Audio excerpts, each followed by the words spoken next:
Okay, folks, I'm just gonna have to start because I have already delayed my opponent too much. No doubles level, so skip that.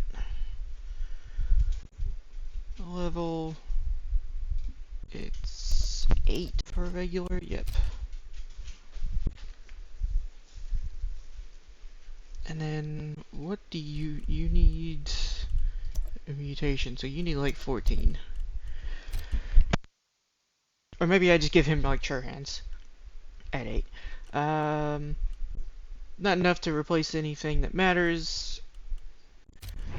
So this week, we are playing against halflings. Double guard tree. They have the rule that adjacent players give them +1 to stand up now, which is kind of a fun rule. Catchers are the same as regular halflings, but with catch and sprint. Is that default? 0 SPP level 1. Okay, so yeah, so they start with sprint and catch. Interesting. But yeah, 12 players total. He's almost certainly going to induce good things, and it will make me sad. But let's get playing.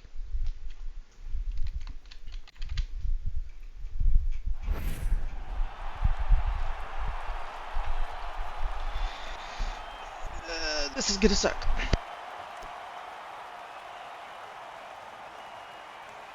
On the bright side, the fact that my team is awful and has not leveled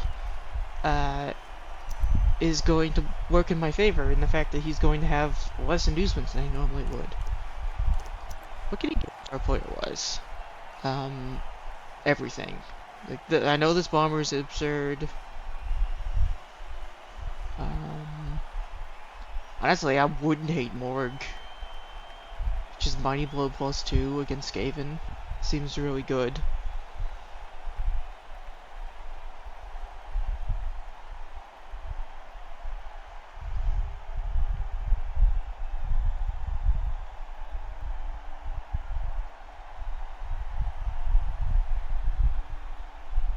That rule is kind of hilarious, not gonna lie. Oh, yeah. Oh, no. So, Halfling Chef, which makes sense. Which makes Morgan Ford too expensive.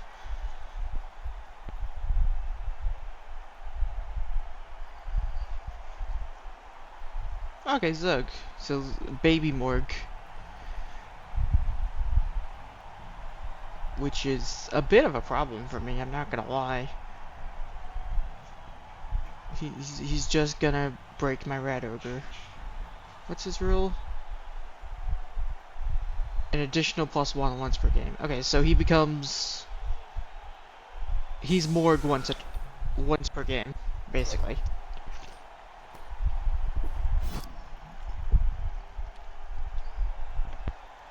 Did he pick up... He picked up a secret weapon, but he's not gonna field it on offense. On defense, rather.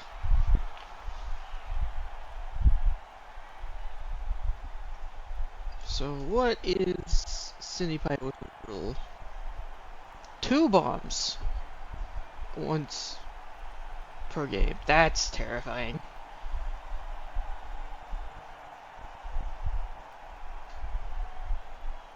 So she has accurate and dodge.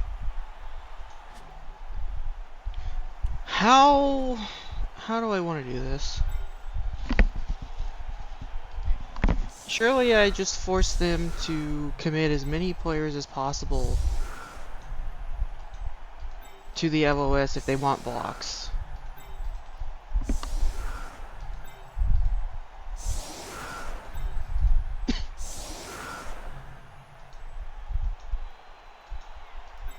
And then I just don't give him good bombs. So these players need to be farther back.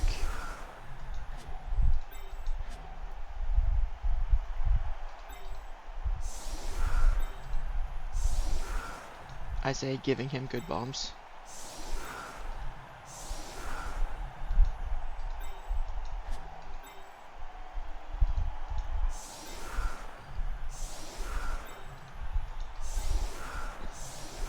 Alright, so these are further back, which makes the bombs awkward.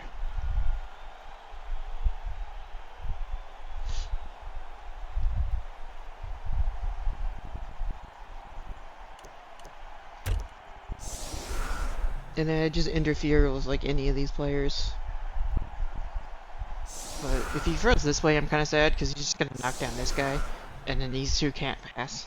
So that's probably dumb of me because like I'd have to intercept with this guy, but he's not gonna let me do that. So that was a bit dumb because he's just gonna throw the bomb at this square. I should have like swapped these two, even though this one has SPP.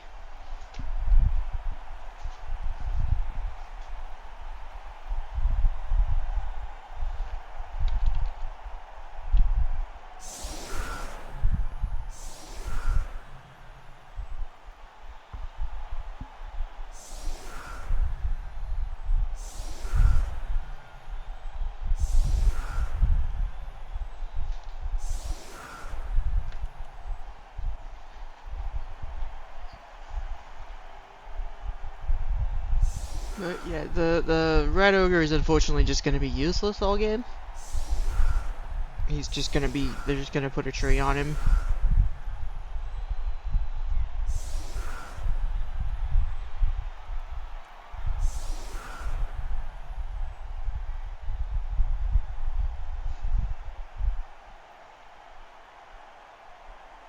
Do I kick short and hope for a blitz? I think I do. Oh, no. Oh, that's the last. Oh my god, that's awful. That is the worst thing.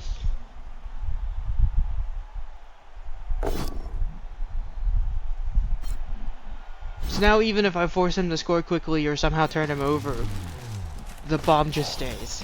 That is like the worst result. That is truly a double one.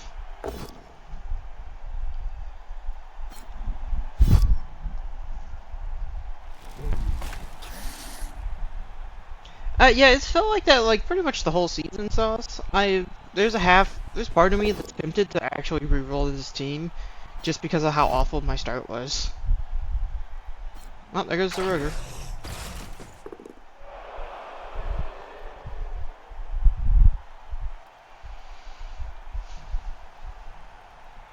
Doesn't matter if he's stunned, he's effectively out of the game.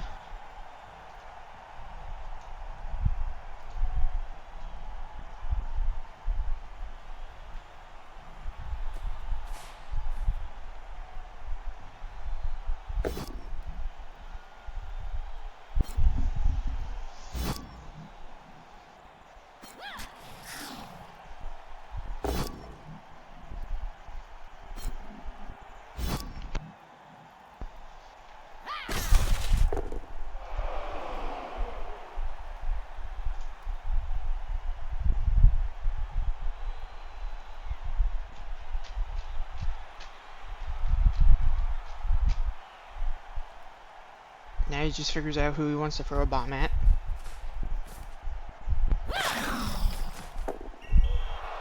Uses the bribe. Or he just lets that... I wouldn't even use the bribe, I'm gonna be honest. Like, I think the bomber is so much better, I wouldn't even be fouling. Oh, you can eat? First turn? Is that a fail? It's 3+, but it's a long pass.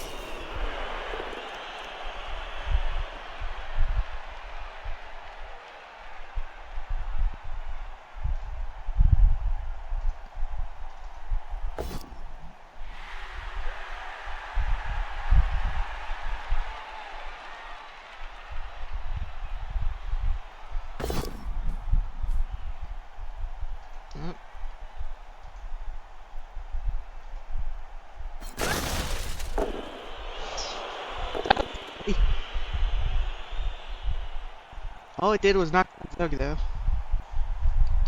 What just happened? So it's an inaccurate pass. It scatters to Vicious Nua, who catches it. Bomb does not go off. Quick pass, accurate. 5 plus to intercept, 5 minus 3, failure. Bomb lands and explodes. All these roll tests. That's ridiculous.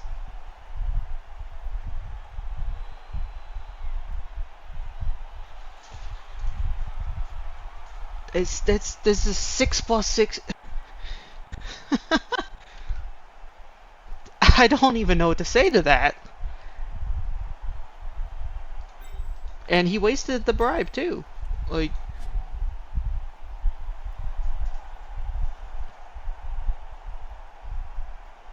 I don't even know what my turn is here. Like, I can't press into this. So I guess I punch a halfling, but I can't even foul them.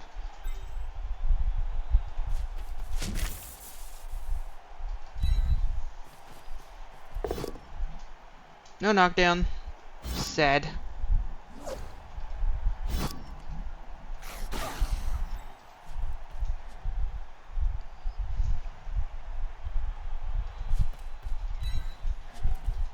And let's swap your positions. Move you over 1.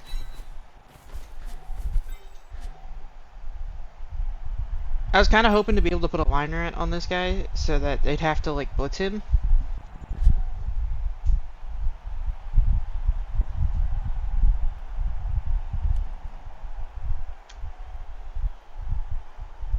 I think I just kind of accept this.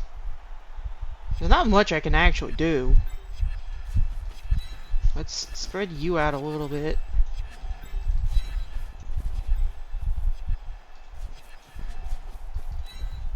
So the bomb is not as bad. That's kind of all I can do. See ya, Sauce.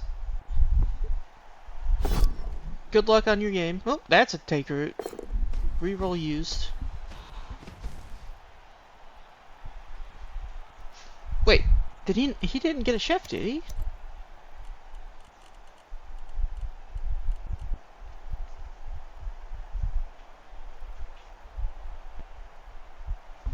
Did he get no results from the chef?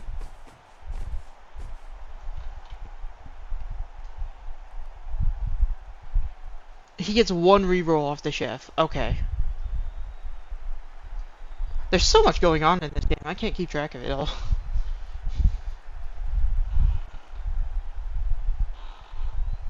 And also, Puppet Justice, welcome to the stream. And yeah, I think I agree, like, do the foul last. And just accept turn over.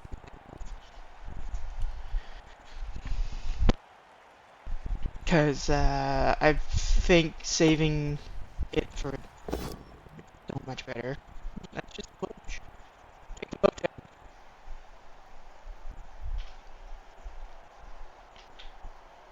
Is he thinking about re-rolling that? That's insanity! He wants to foul the Roger, I guess, but it's still kind of insane.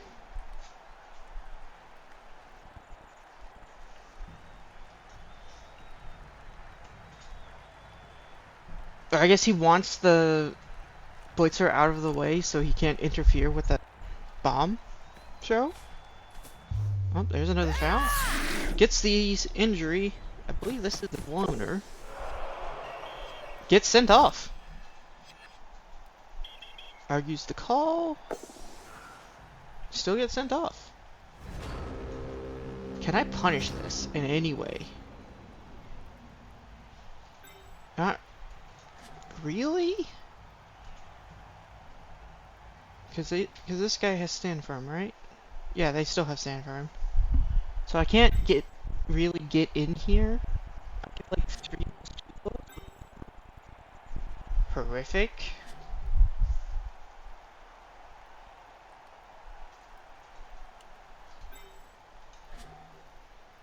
I could 3+2+ in with block. And just see what happens.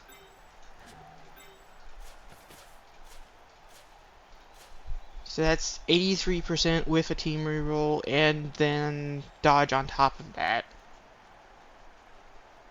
Honestly, I think this might be the play. You're stuck, so you stand up. I'm fine with you being here. I'm going for a play, so let's stand up you. There we go. Nope. You can punch him.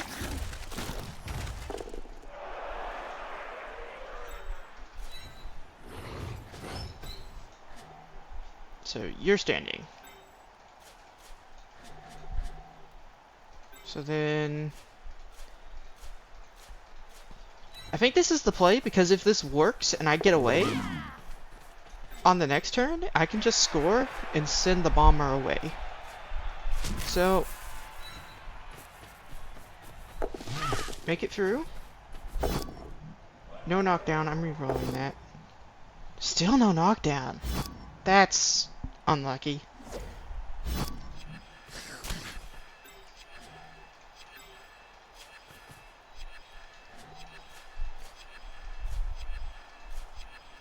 Let's force additional dodges. Can I get this gutter on... Actually, can I get you there? Not without a dodge. So let's set this here just to make this awkward. Does that change anything?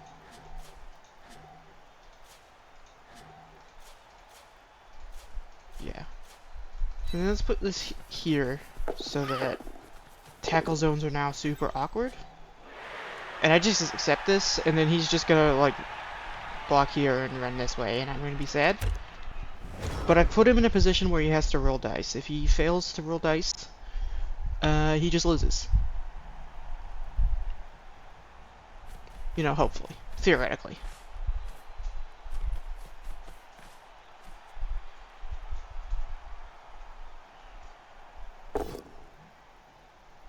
Okay, knocks down the line rat.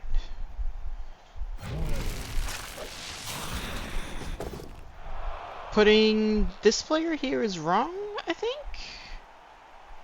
No, he's going for the knockdown.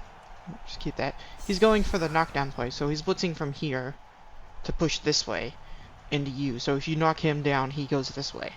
Okay, that's fair.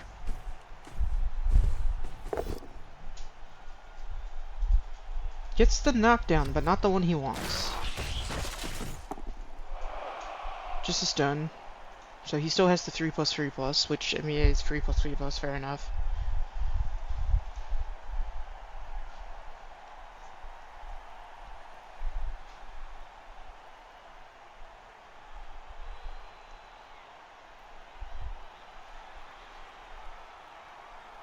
But, yeah, uh-oh. There's the dodge reroll. Double fails it! That's... huge!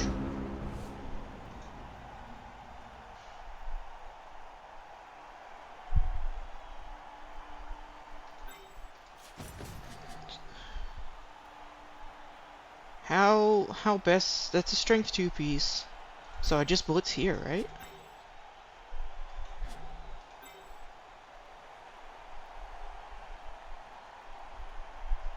If I could get a player there, it would be nice. But there's not a good path for it.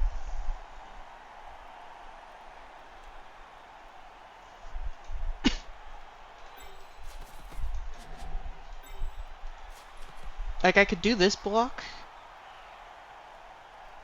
And most likely, and I'd like free up this blitzer to run in, and I could do a 2-die, and I could scatter.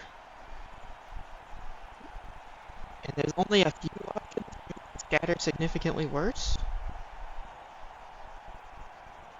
I could just take the 2-die blitz and 3+ pickup. And I think that is, like, inherently just better.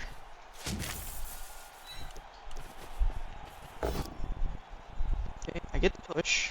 That's good enough.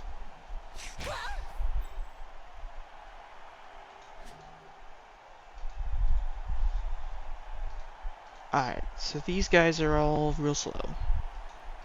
So if I put you here...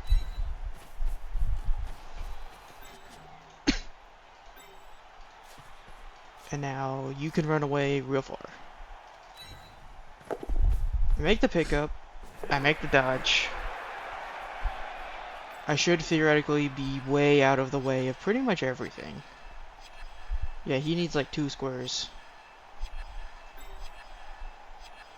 I'll stand you up just to make bombs not happen. And now you can punch a halfling. I get the knockdown, but more importantly, that gets me off. Ooh, injuries, very nice. 1 more injury and the Rat Ogre levels. More importantly, it gets me off the tree. And you can come over here, right? Yeah, I can definitely block there and be fine. So you can come here. And then I'll punch you so that I can go sideways instead of pushing into the team. This is a 1-die block, right? Yeah. I'm gonna take it, it's with block, but it's mostly I want to prevent chain push shenanigans on this guy. So he's gone. And then let's 3+ away from this tree. No reason to let the tree hit me. Okay. So maybe I should have 2+. 2+2+ and scored. But I was scared. So I let him have a round of hits. And then I can send off the bomber.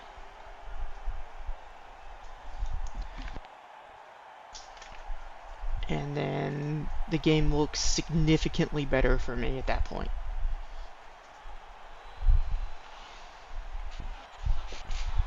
Because surely he's just gonna run Zug this way. Oh, he's throwing a halfling. Fair enough. I should have stayed on the tree.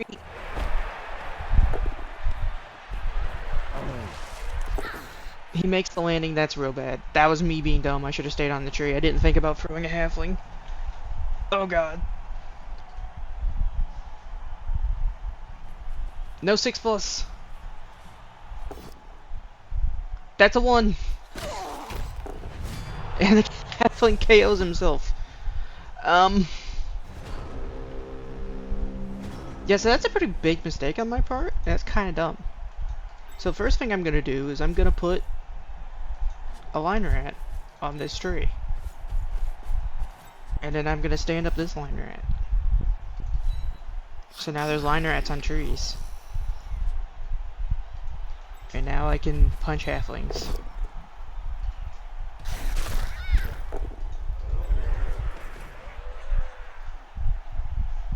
And this gets me off this tree. How far do you go? You need to just knock out 4 scores.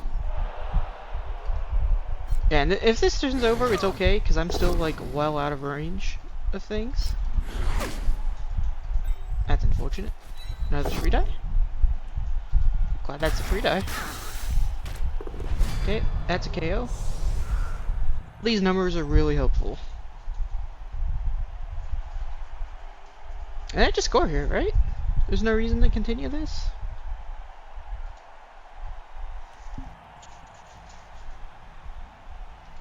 I mean, theoretically, I can just dodge away and... Like, I'm fine with giving up 2 line rat hits for another turn. He's gonna bomb here, which is unfortunate.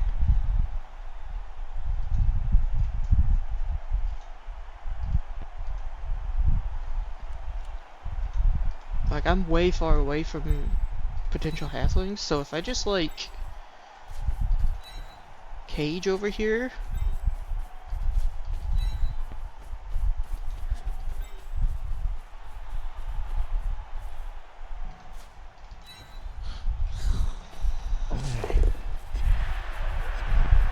And I do a 2+ here. Yep. So that buys me another turn. And it's in exchange for 2 mighty blow hits on line rats and a bomb onto these guys, which is unfortunate that the bomb is so good. But I think I'm happy to give that up in exchange for 1 more turn of stalling.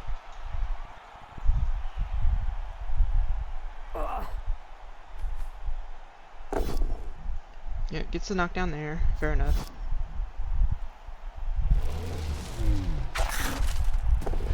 That's KO. KO stacking up could be a bit of an issue, because I don't have a bench this game. Zug Blitz. So is he gonna throw... Can he throw the bomber? Is that a thing?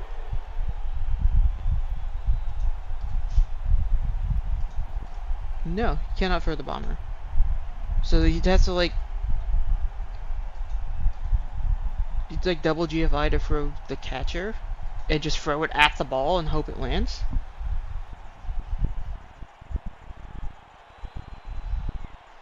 And I don't think the bomber can even throw that far.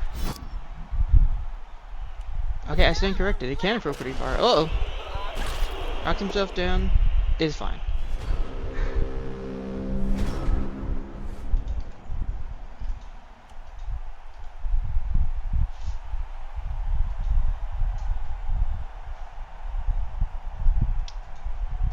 So this guy's getting thrown.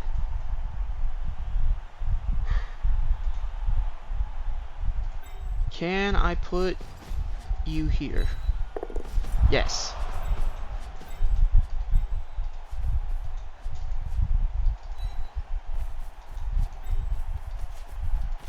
Yeah, so now I can do a 3-die blitz on the catcher. So it's a more important halfling. I get the knockdown. I get an injury. That's pretty huge. And then this guy's getting thrown at my cage. Am I concerned about one halfling getting thrown at my cage? I don't think I am. Truth be told. Like, it's being thrown from pretty far, so I don't think it can even get to the cage itself. Well, 1, 2, 1, 2, 3. Does it tell me the range of how far it can throw? I always forget this.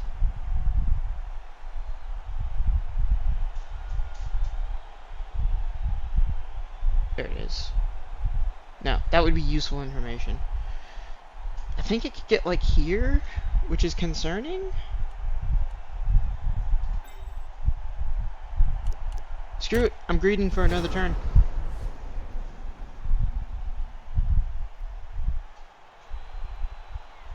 Like, with the bomber on the floor, that's like so much better.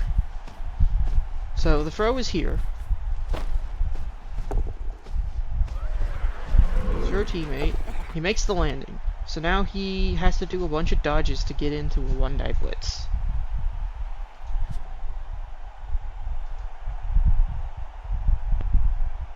Has to do 3 dodges in to 1-die blitz. Well, fails it. Makes it. And then both down. That's KO's the gutter. That's a problem. That's a real problem. That pickup is scary.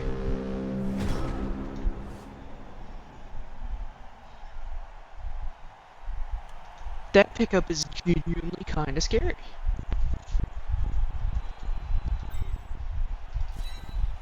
So I think I blitz Zug. I think I blitz Zug and then just pick it up and score. Because I'm not going to get chances at Zug very often. I frenzy trap myself. I get the knockdown now, unpunished for my stupidity. KO! Okay, he might not come back. Yeah, and then I'm gonna mark both the remaining halflings.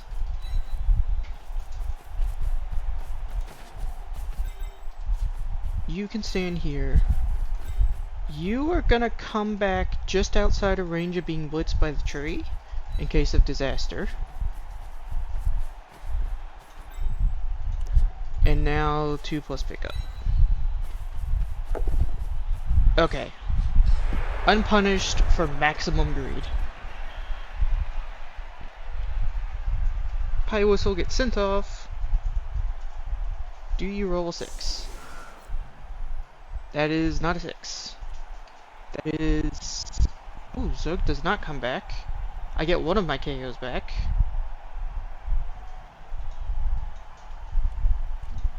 Let's see, I don't remember the range of potential throws. I think it's here. This is not by any means a great throw teammate defense. I think I am short players that I want for this.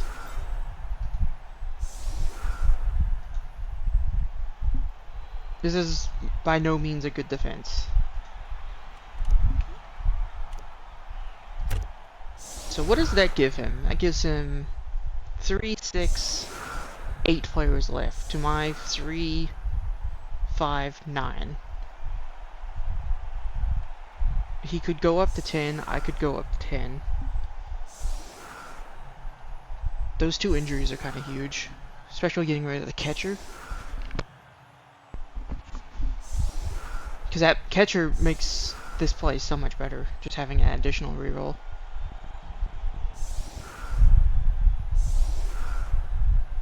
Do I greed this and make the kick go back here? I think I make the kick go back like here and hope it scatters backwards a little bit. That's real nice.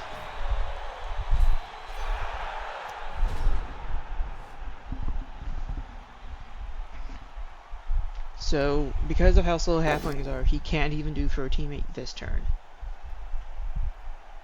It's a push, can remove him from a tree.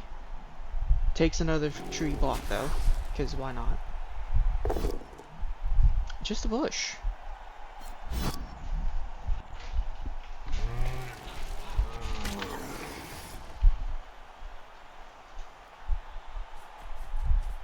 So the question to be determined next turn is going to be what halflings are going to be thrown.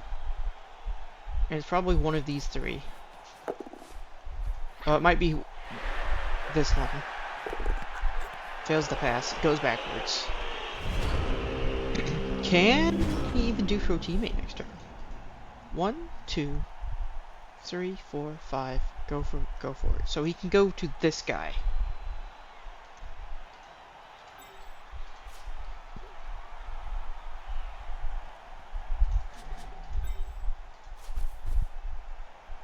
So that would require, so he can go to this guy or this guy. Right? 1, 2, 3, 4, 5. Go for it. Yeah. So I'm not going to be able to keep this tree marked, right?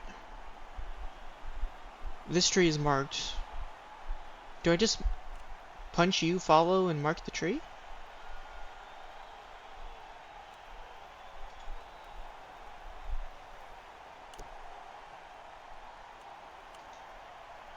I mean, I could theoretically blitz him and get players there, but that feels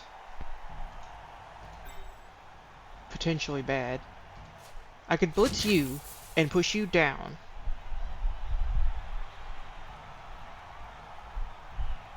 If I push you down this way, then he can't hand off to you. Okay, push is fine. He goes down here. He can't be handed off to. And now you just go here.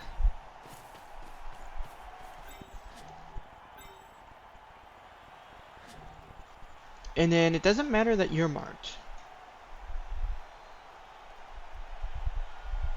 So I just need to add additional marks to the tree. So let's dodge you off, and I will team reroll this. And then...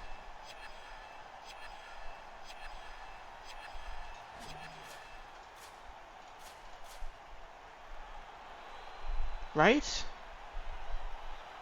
Well, no, this opens up blitz opportunities. So I just accept that. And that's the best I'm gonna get.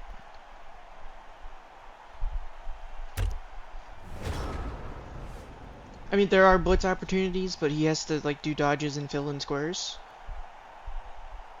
to go the way he wants. Because he wants to go this way, so he needs to like dodge this way. So him adding dice, I think I'm okay with. Actually, no, he can't do chain push. Because he has to hand off. Otherwise he can't throw. So he has to blitz one of these guys to the side. And then hand off. Do a 4+ handoff. Throw. Land here. And dodge through. So I've made it as difficult as I can. That's...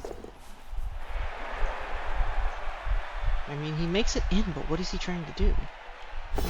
Fails another dodge. Doesn't pass it. It looked like he was trying to set up a chain push play, but again, the chain push play is wrong. Because if you set up a chain push play, then you can't hand off. Because that was the only halfling in handoff range. So, can I score here? I need to fill this square and this square. Can I get a gutter runner in those spots? I can.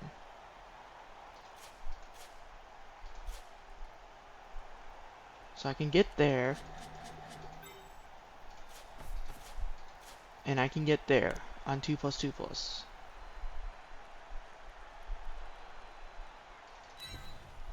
I will risk it.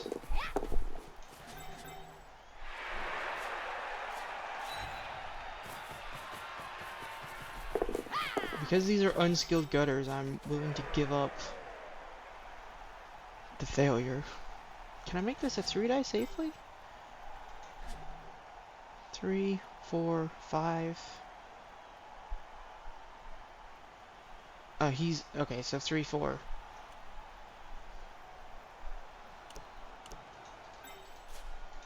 I kinda want to make it a 3-die, but there's no way of doing that without adding another 2+. The 3-die should be better than the 2+s, right? That's another 2+2+. I'm just gonna take the I get the POW. That's huge.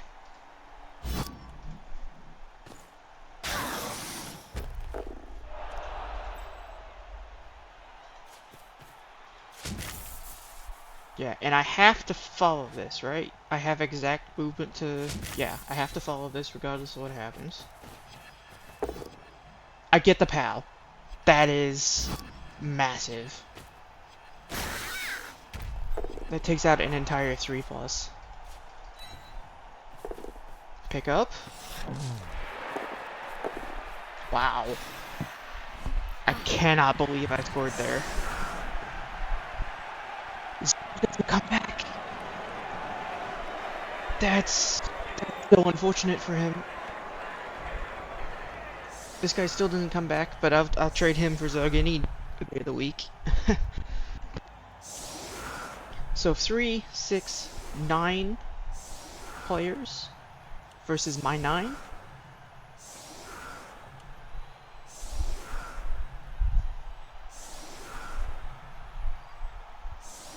I think I keep this team now. Because as much as the Storm Vermin are a little beat up, I finally got SPP on them, and I might be able to level in this game.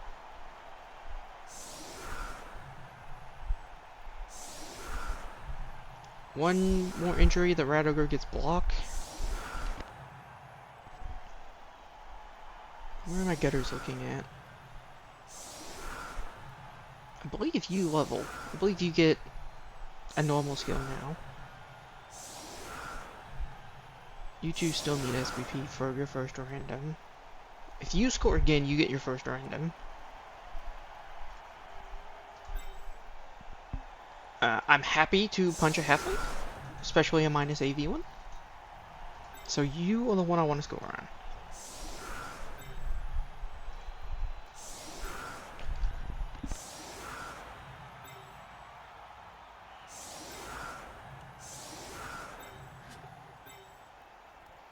And I'm unfortunately going to have to sacrifice these line rats to the trees for this drive.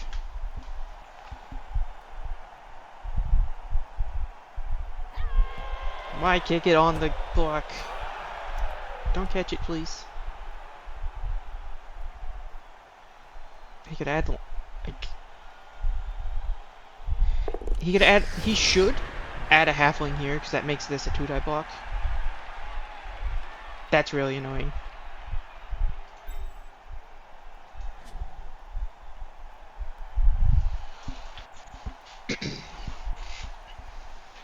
So,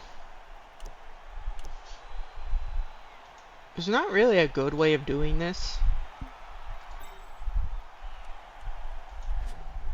I think I just, like, cage off to the side here and call it good enough.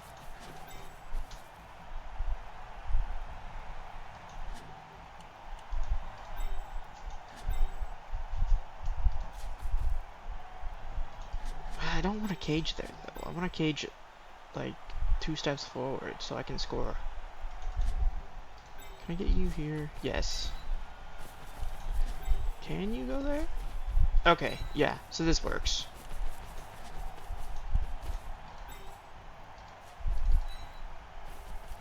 And if he hits me with a halfling, he hits me with a halfling. It is what it is. There's no preventing that. Ooh, another POW is very nice. Injury? Nice! So these two are staying here. You're just gonna come back here in case, like, a halfling gets the ball down here somewhere. And now I just punch. Okay, another POW. Injury. Not injury. Sad. Because I just need 2 more SP from him. Because I don't want the trees moving where...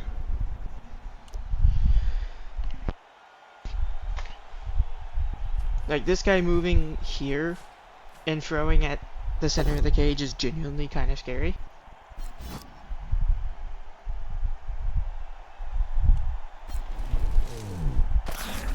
He's fine.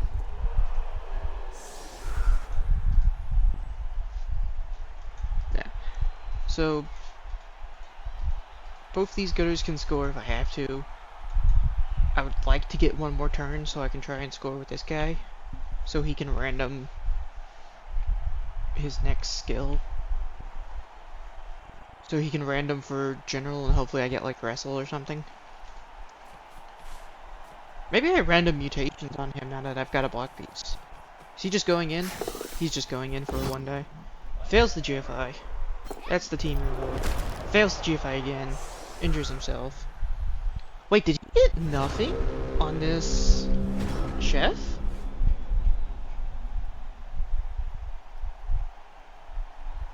Turn 8. Drive starts. He got nothing. He got nothing on this chef. That's really unfortunate.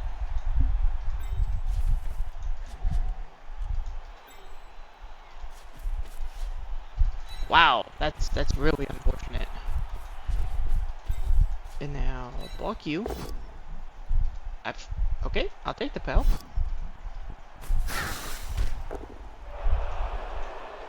And now you come up here. No, don't. You can go there. And cage here.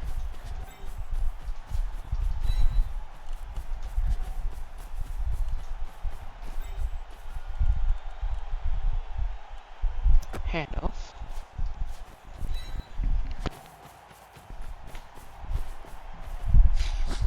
Okay. Now, it would probably be better to score on these 2, if I can get them 3 soon. And then I will use my blitz on you. Pass the animal savagery. I get a POW. He lives though. But there is now tail on both these halflings. You're prone. Trees just stays here. That's as good as that's gonna get. What's probably gonna happen is he's probably going to put this tree like right here. Oh, he's just 3-die blitzing this blitzer. He's gonna follow it now.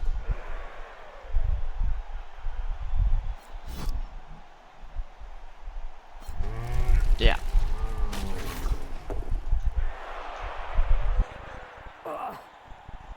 And then put an assist there so he can 3. Yeah, it gets knocked down. So the question is, do I want to score and risk Zug coming back? Because, like, scoring is obviously good for me, because it's touchdown differential, it gets more SPP, and gives me the option to get more SPP after that. Dodges away. He's probably going to foul this guy. In fact, I wouldn't be surprised. Oh.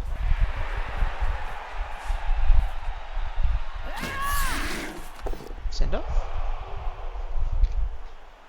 Not a send off. Hey, that's a 3 and a 6, followed by a 6 and a 3. That's a doubles. So the thing with this one is this prevents me from wanting to blitz him, because I have to follow into a tree. But I think I score. Because the best he could get is 3, 6, 7. The best he could get is 8 players. Admittedly, I have a lot of KOs, but if my KOs don't come back and he decides to score, that's just fine. So I'm gonna blitz the minus AV halfling. I get the PAL. Yeah, I get the level. That's honestly what I was in this game for the most. And now I 100% do not let that tree punch the red ogre.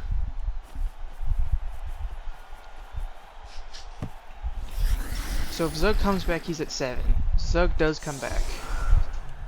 And I get most of my KOs back.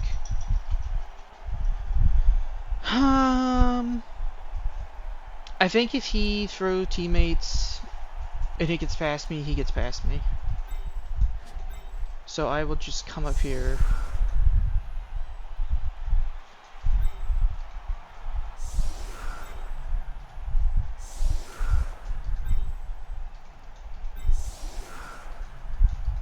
Yeah, if he gets past me with a throw teammate and I have to take gutters back and it buys him an extra turn, so be it.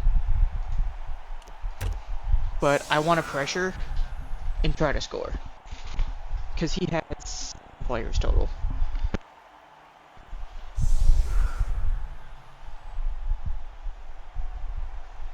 And there's no world where he can put 3 players on the LOS without marking at least 2 of them. Or marking all 3 of them. So he effectively has, I'm gonna go backwards again, because that works. Nope, it scattered forward. That's a blitz, though. He's in massive trouble now, actually. Alright, that's 4. That is so unfortunate for him. Like, holy cow. Can I get you where I want you? Yes.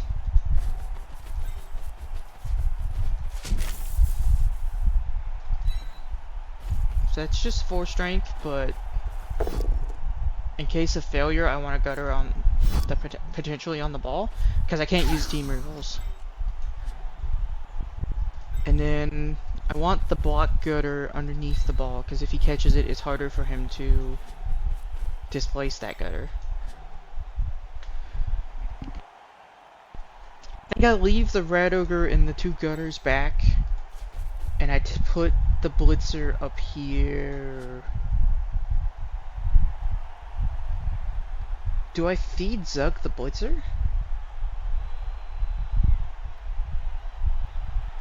He's movement 4, so he has to come like 1, 2, 3, 4.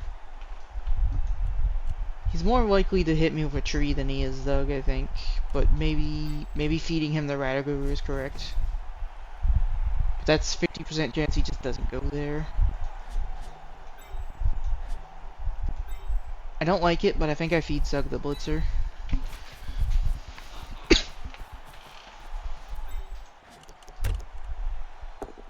I make the catch, which is kind of ridiculous. This is just not his game. I feel kind of bad. This feels like bullying.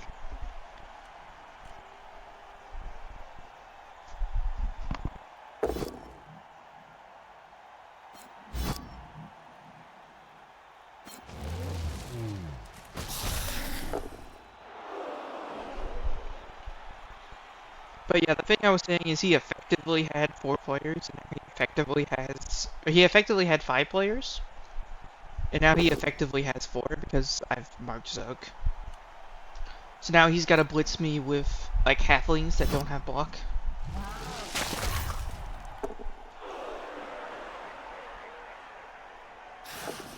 Okay, dodges off Zug. Gets the 3-die. Gets the POW. Fair enough.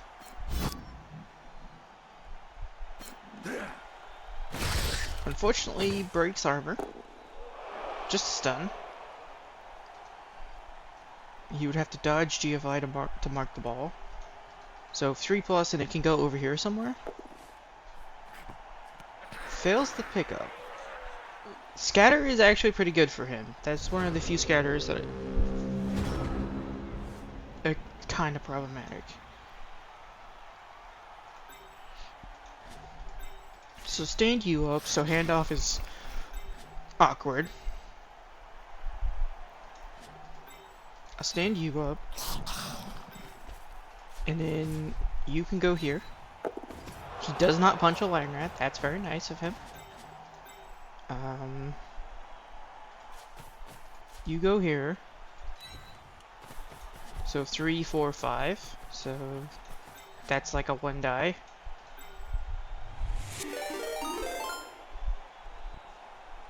Jaylee, thank you very much for the raid. Welcome, welcome. This is... Oh, that's very nice.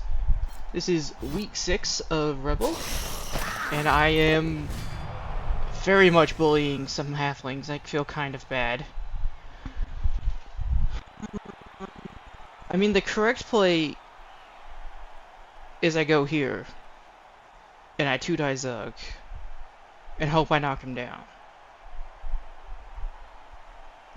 That's not going to be a 2-die because this guy's marked. So, I think I go here.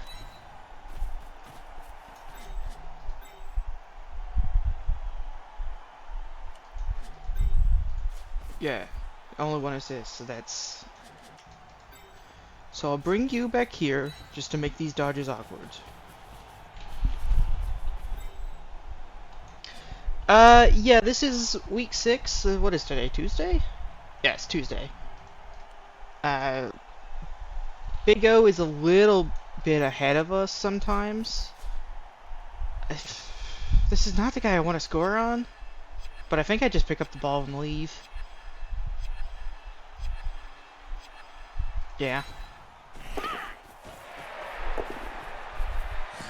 Oh, good lord. I am bullying Poikus. Oh, that's a ban. Hello, bot.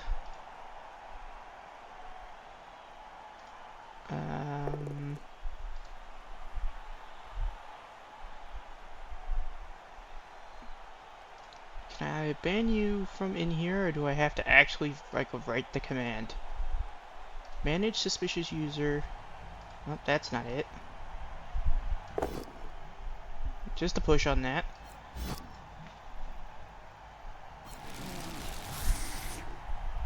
Fine. Slash ban.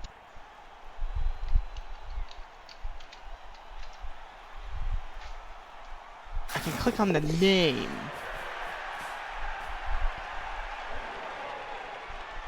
That's not working.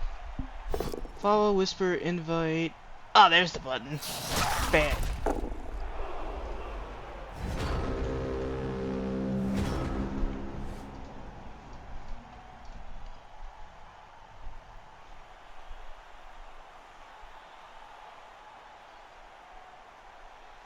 Ooh, that's very helpful, J-Leaf. That's actually very helpful, and I will do that after the stream. So what happened? I was distracted in my OBS. Come on now. There we go. Intern, new drive, failed action, end of turn. Okay, so Evel takes roots. Passes, take your pushes, dodge, dodge. Someone. Takes a both down. Okay, takes a both down on a block. And ends his own turn. Okay. Where do I want to stand? Because you're coming over here. So you can be here in the way. Can I get you in the way? Yes.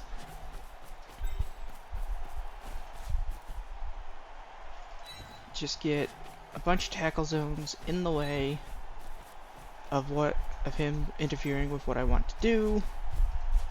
And if he throws a halfling at me, he throws a halfling at me.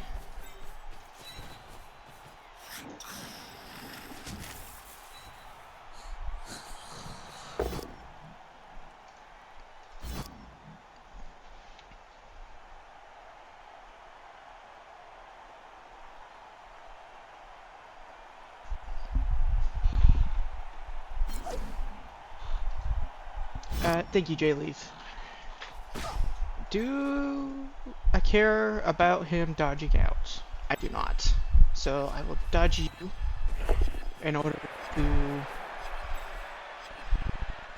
make this safer.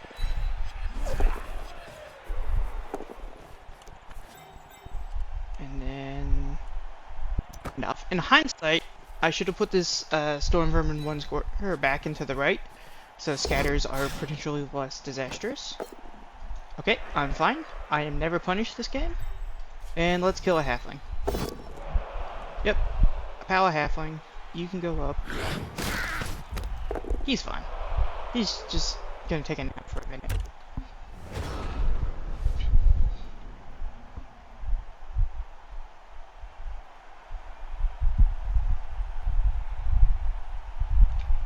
Yeah, but, to answer your question, Bloodbone Nut, with Big O, you... That's unfortunate. Ow. We live. So what can come back? Just KO of one halfling, so that's fine. You guys are a bit ahead of us, and you roll a little bit earlier. I believe your admins like to roll whenever you have games that are just finished. Because you guys are a smaller, smaller overall conference than, say, REL or G-Man. So, you guys tend to be maybe a day or two ahead of us. But that happens less often in REL, and we just happen to be busy. Can I make this a 3-die? I can. I can sacrifice this gutter if I have to. And then put you here to make this safe. Because I'm scoring the turn. I don't really gain anything by stalling this another turn. I tempted to reroll this, I'm not gonna lie. Yeah.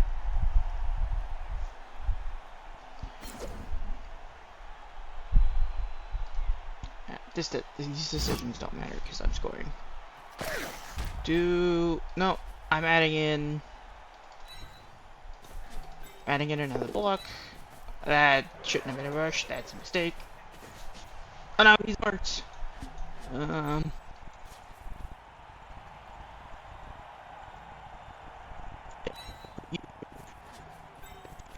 Good. Now, no, just never mind the dump.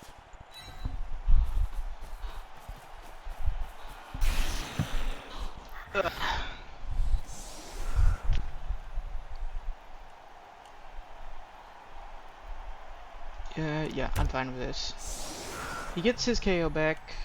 This guy has been literally the entire game, but I'm not going to talk about that too much because this is a thing.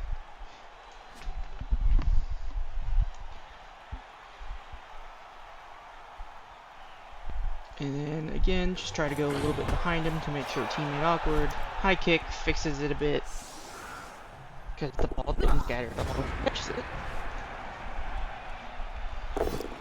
So he can hand off to whoever he wants.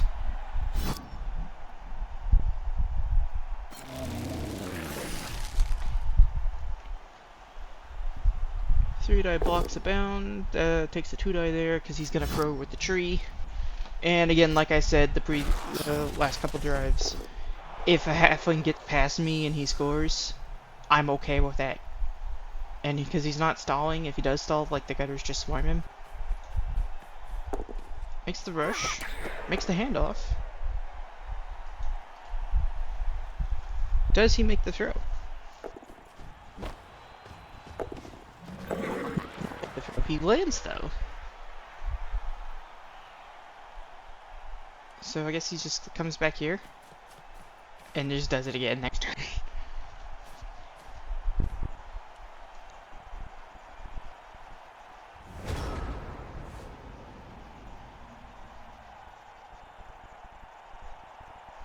So you can level. Do I just let him do it again? I think I just let him do it again.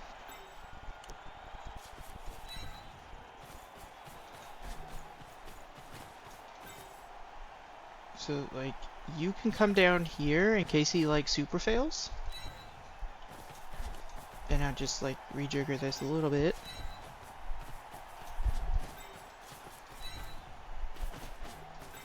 And then you can blitz the halfling. Knockdown. No injury. So you can come down here. So if everything goes like super perfectly for me, I can pick up the ball on him. Just being like uber greedy now. But yeah, I don't think I care if he scores. So he throws and gets back here and scores whatever. He's blitzing the Rat Ogre. He's blitzing it with Zug, which is objectively wrong, because you're not winning the game, so you should blitz with the guy who can actually get SPP if you're blitzing. Like, this doesn't do anything. Pro teammate doesn't make the landing.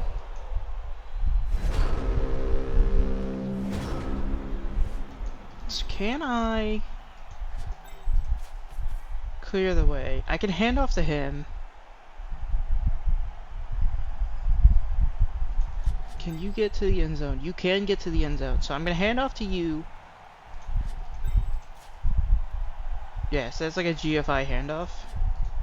So I'll blitz with you, pick you up, hand off, pass with you. Maybe it's objectively better to pass with this guy? Do you have to GFI? Okay, so that cuts out a 2+. If I pass with you. Right? Yeah, that cuts out a 2+. So, 2+ with you. I'm fine. 3, 4, 5.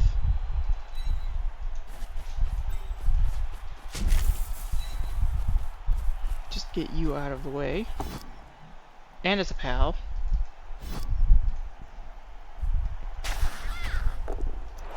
Now, pass, pick up, pass there. 4+, 2+. So 2+, 4+, 2+. There's the 2+. I failed the 4+. I failed the 4+. That's unfortunate.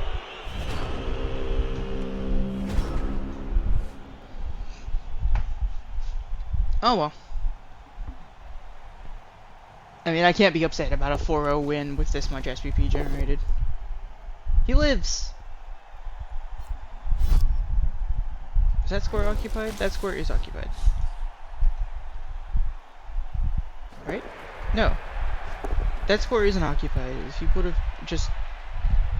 What's down? Nah, that doesn't matter. He's gonna foul. Spite foul on Jerry. Feels bad. He lives! Yeah, so that was some bullying. Well, I've got more viewers than I've ever had. So if you guys stick around, I'll probably actually do some casting today because I have nothing better to do. Validate. How much SVP did I get? Oh, good God.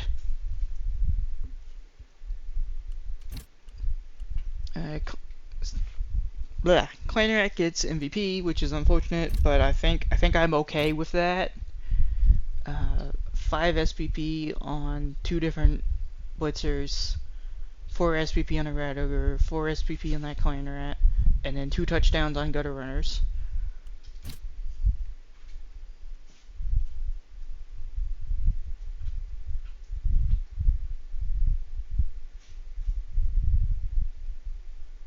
My values are surprisingly similar, despite the fact that he just got like obliterated. And I'm pretty sure the bomb did more damage to him than it did to me.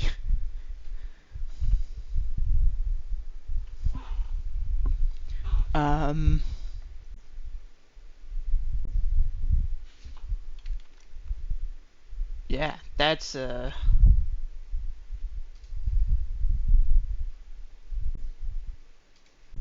that was a game. What's going on here? Rewards available. Don't care. 100% on pickup. That is a bit silly. 100% on rush. X. This I have validated. He has not. So I'll wait a little bit on that just because there's a lot of level decisions. But he may have just closed the game out of anger, and I do not blame him. I would not want to look at the game.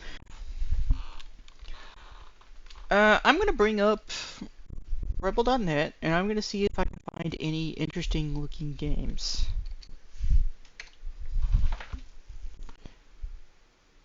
.502 Bad Gateway.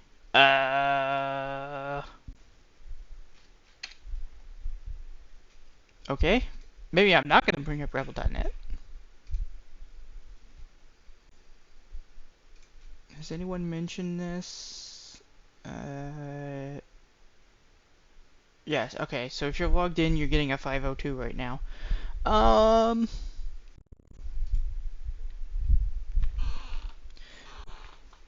Is it just if you're logged in? If I do an incognito tab? How do I get incognito tabs? I actually don't know. There we go. Control Shift in. Rebel.net. Okay, so it's just if you're logged in. That's bizarre. Okay, so if you're not logged into Rebel.net, you can see the things.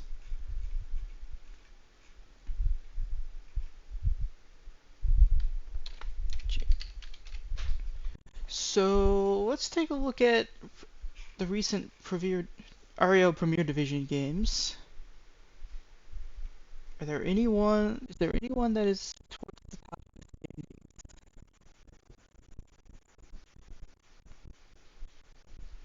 Let's see. Down All, Tasteless, Scotch, Fiction, Michaels.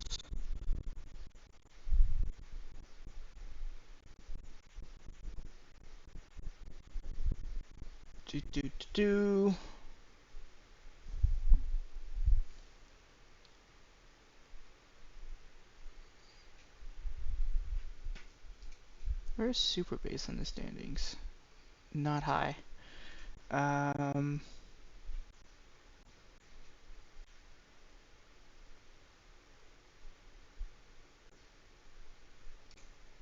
That's interesting. This game almost certainly got casted. Got streamed, because I believe both Lumi and Michael stream. But Lumi and Michael's playing is really interesting. That's probably one of the best matchups this week.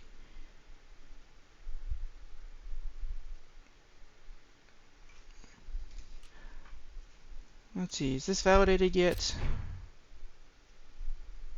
No, that is not validated yet. So, are there any live games? Can I... Community... Live... I can't look for Rebel games. I forgot. There's no... Rebel... Live. There we go. Yayo, Marisetto, and Sam and Chewbacca. Let's look at a Premier Division game. We've looked at Fresh Division all day, this past hour because I suck. Turn 13, 1-0 in Chewbacca's favor. Actually, in Chewbacca's favor. Why would it have to be two Nurgle teams? No, it's not two Nurgle teams. It's just a Nurgle team and a human team that looks Nurgly because they're all spotted. Hugh Jackman setting up to do Hugh Jackman-like plays. This is... There's not a game left to watch.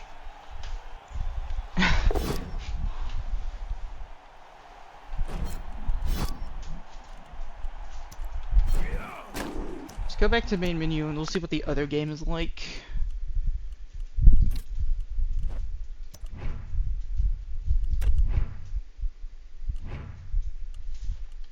This is not what I wanted to do. Manage leagues, Rebel, live. What is Yo-Yo and Marisetto like? This is just as far into the game. Also 1-0. Also Nurgle.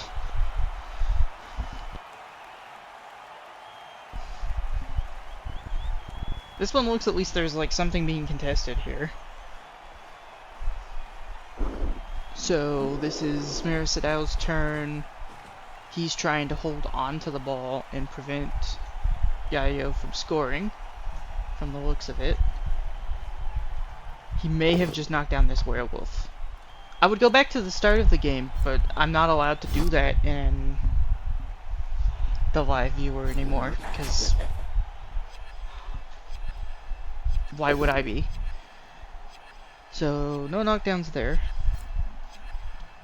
So how does Yayo extricate himself from this?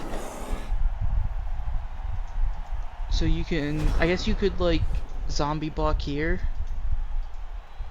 and that frees up this guy, and then you just punch the Pestigore and like blitz with the Wraith if one of these guys doesn't go down. Gets the knockdown on the first block. He scatters. That's kind of surprising. It feels like scattering is unnecessary to me.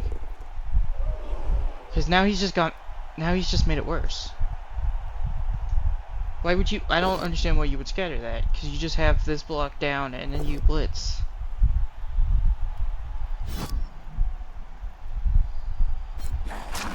So now you have to go backwards to pick up the ball. In fact, I'm not sure you pick up the ball this turn. I think you...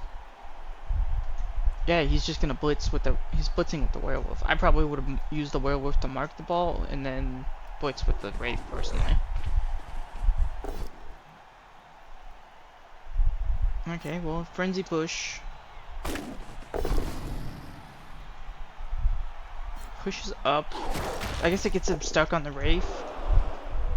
But I feel like I would have rather push sideways. No, because you're blitzing, so you're gonna go back down. I guess that's fine. There's unfortunately not a good way of actually protecting this other than just hoping. You don't do this one die, right? That's insane. Yeah, that's insanity. I think you just leave it as is. And just let this Rodder... I would maybe dodge this lineman out. Because he's kind of superfluous back here. He's not actually accomplishing anything. So I would dodge this lineman, this zombie. 4+ dodge, stick him there. Because if he fails, it's fine. It doesn't matter. He wasn't accomplishing anything anyway. But if he passes it, that means this router has to do a 5+ dodge to one die the werewolf. I think that's just objectively better.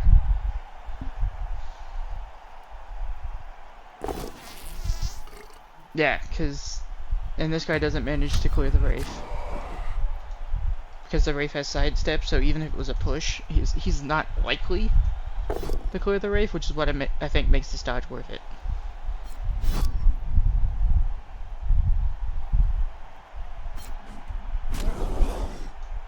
So now this guy can just make a block with block.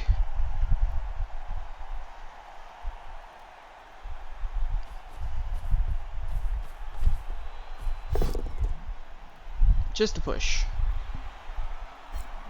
And you push him backwards. That might matter.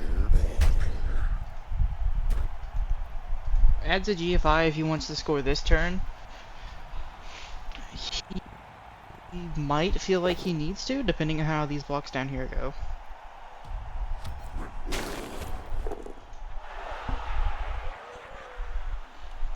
You probably just dodge this Pests and just mark. 4+ dodge, what? Why? That's gotta be a misclick.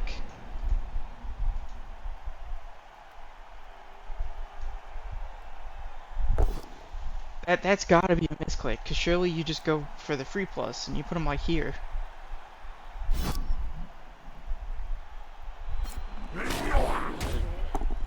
Just stun.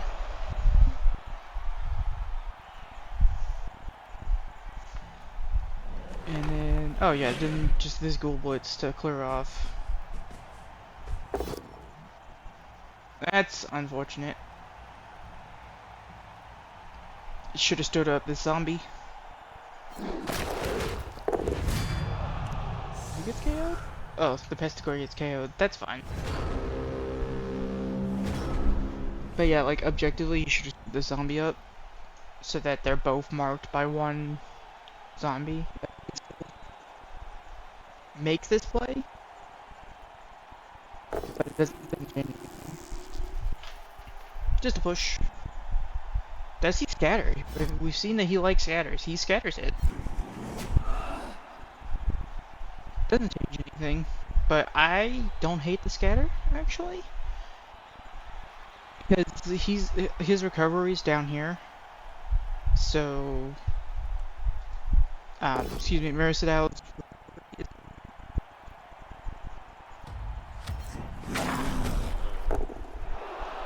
It's a knockdown there, that's whatever.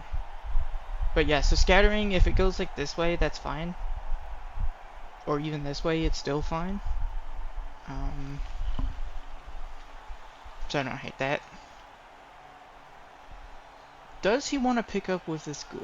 Well, it's too late for that.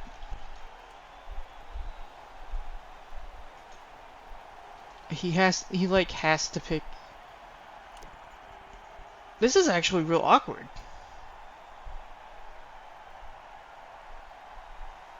Because Yayo needs to score this turn.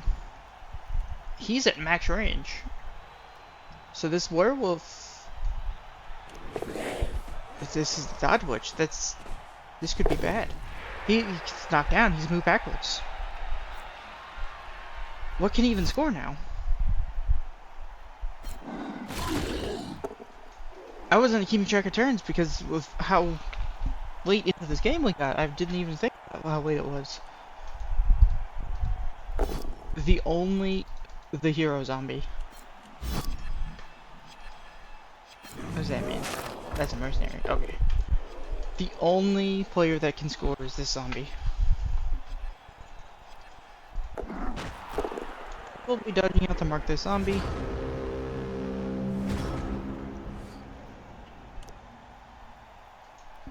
So... how do you get the ball to this zombie? You would have to pass 2, 3, 4, 5, go for it. So if he can clear That's wrong. The correct play is you just blitz here, right? You blitz here, push there, and then you hit with a Wraith. Right? That's just the play, and then you don't have to dodge.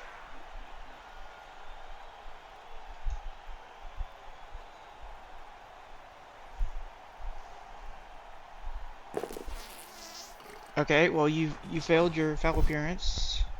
No, you passed your foul appearance. You get the knockdown. You don't get a knockdown because he has block. I'm confused. You never would have had to even foul appearance. And now you're going dodges that. There's the dodge roll, and he fails to pick up. But what? You just block this way, and then you push the floater away, and you can just punch the Pestigoer, and you never have to dodge. That adds so much more dice for no reason. Well, Miracidal wins this 1-0. And now we just see if he manages to hurt anything.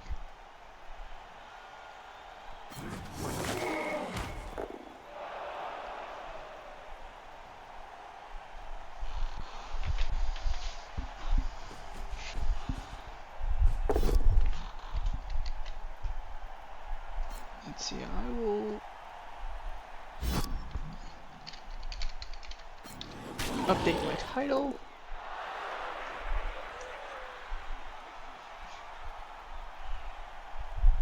There we go. So, punches a thing, doesn't break anything.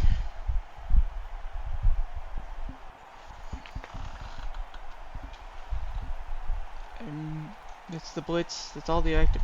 What's left? What are we thinking? Are we trying to figure out how to foul a lineman? What's on?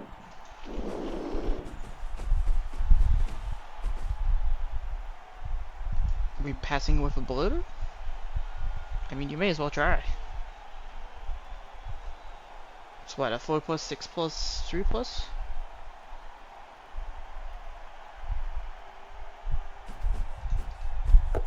So I just noticed, is this a sure hands minus agi router? That's unfortunate. Okay. I believe that is all of the live games. That's not what I meant to click on. Managed leagues, Rebel, live. Has any game started? Nope, those are the... Ooh, wait, this is a new game. That game, like, just started. Yeah, so we're turn 2. So this is Boronate with Reburgle on Orcs versus Regenerate on Necro. Okay. So Necro have 3 deep bench. The Orcs have what appears to be a 1 deep bench and a KO. This appears to be a red die block? What?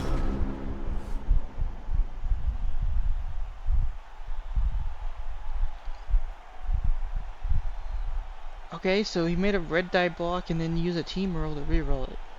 I'm not sure about that one, especially because that was your guard piece that was anchoring that position. This seems real awkward. So what are we looking at team-wise? Oh, that's a knockdown. So let's look at the Necro because they're the active ones. They've got a Blodge Ghoul, a Mighty Blow Guard Wraith, Ghoul with block, Tackle Blodge Werewolf. Frenzy Zombie Lineman is interesting. That must be a random. A Tackle Wraith, Guard Block Golem, Block Golem, 1 Ghoul, and 2 zombies on the bench. Whereas the Orcs are looking at... Okay, so those are basic linemen. Unskilled block, big un. This big un blocker has Tackle, Mighty Blow, Block, Dodge. I think this is the newest skill, which means he randomed Agi to get dodge first. That's surprising. One die on the ball. The ball, there's no tackle. It does have dodge. Gets the knock, gets the POW though. Uh-oh. And an injury, that's huge. That's an M&G. Apple's it. Serious injury, that stays out. That's an M&G that stays. So the plus movement, safe pair of hands, blodge thrower goes out on turn 2.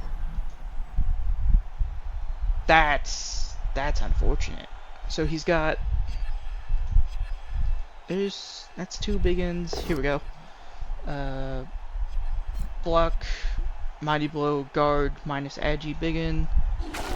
Also minus agi, block, guard, big in there. And then minus AV blitzer, that's unfortunate. Mighty blow, frenzy, tackle. I mean, that makes sense to me. Uh-oh. He's fine. Minus AV coming into play there, right? Yeah.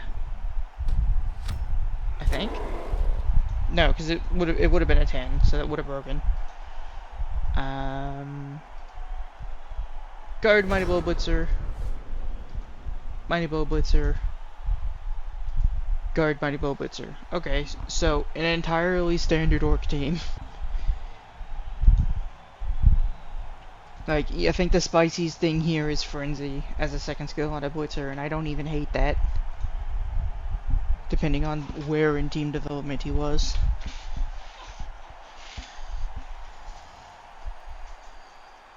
So, what do the orcs even do here? Like, the ball is somewhat swarmed.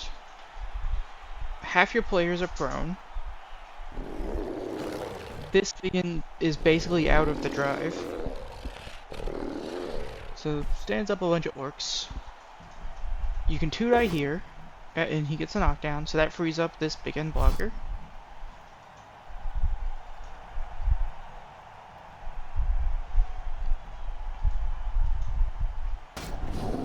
Stand firm happens, it's a break. Just a stone. So, this guy's free, and you presumably come here? You like blitz this lineman? I guess that's effectively the same thing. I don't know about re-rolling that. That seems questionable. So part of the reason I would have gone here is that now I can blitz down. Scatters the ball. Scatter is a bold choice. Lot of hot potato action going on here. Why are you thinking about this? You're not re-rolling this. This is a 6+. Black Orc catches it though. That's big. What? Why are we doing this block? This block doesn't matter.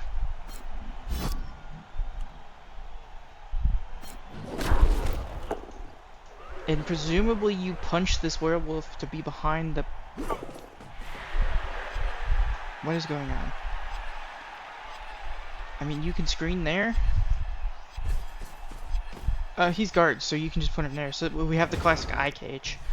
I 100% would be blocking this werewolf with this guy and just pushing him behind the biggin.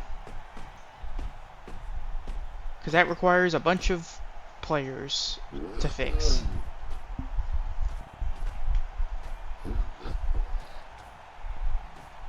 So the important part of this turn is the fact that this guard piece is kind of far enough away. Uh-oh. Losing a guard piece to a KO is not good. The orcs are down 3 players, one of which is guard. He's effectively down 4, because this guy is out of the game until this zombie breaks. So this is a problem. So if you're Pharaoh, how are you fixing this.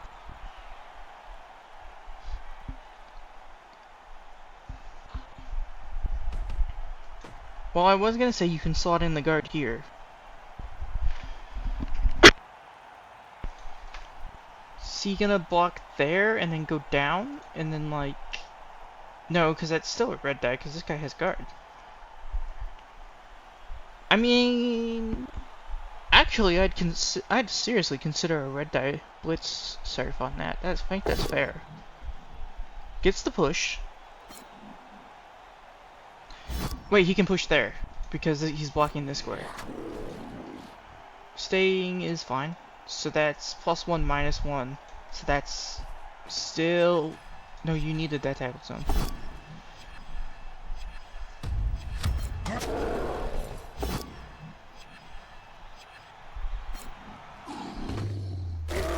Gets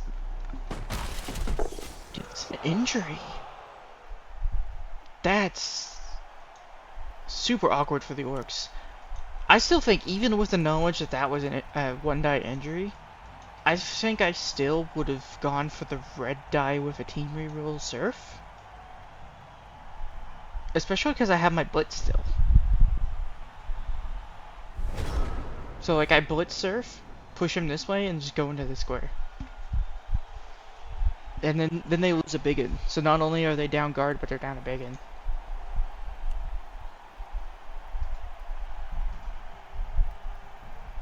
That's a serious injury, seriously hurt.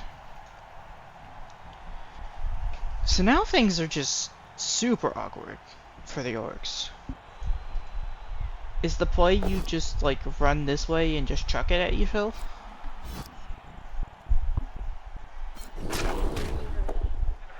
But like how do you do that? You have to give the ball to this blitzer and then dodge? So it's like, what is animosity? So it's a 2+, 4+, 3+ pass? Well, you can kind of position over here.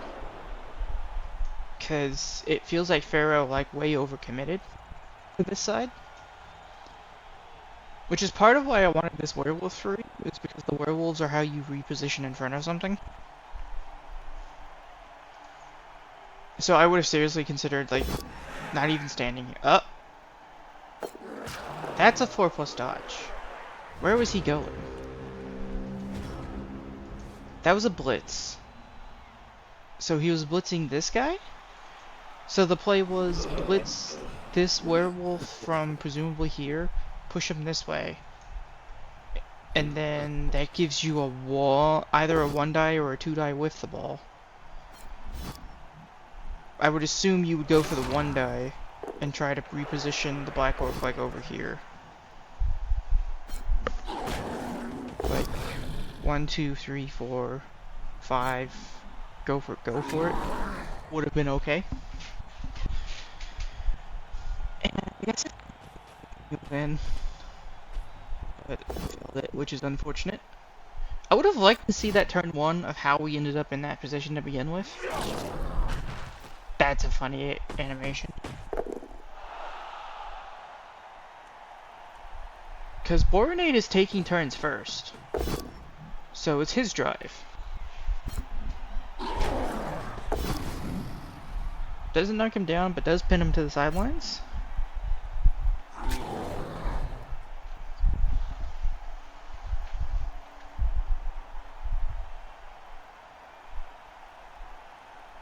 I feel like I would hesitate to force a follow onto 2 orcs and a guard piece next turn.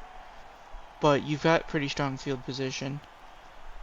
Just put the guard in here. And now just everything is stuck. Biggin, so they're both effectively stuck. And even if they do... Yep, just picks it up. Fails the pickup. I feel like I would... Oh, he did team roll that. He double failed it. That's unfortunate. So what can the orcs do from this position? Like, I feel like not a lot. You've now got 2 big unblockers effectively out of the drive. So you're effectively 4 players.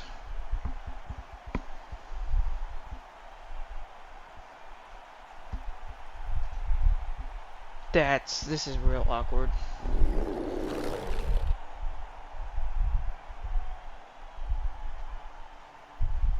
I feel like you have to play to injure his team now.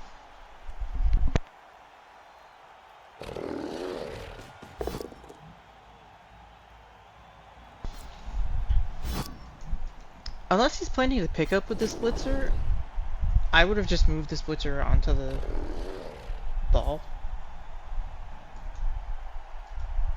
I mean, he can put the... He stood up the blitzer and then didn't move it. He finally removes his zombie. The injury comes back.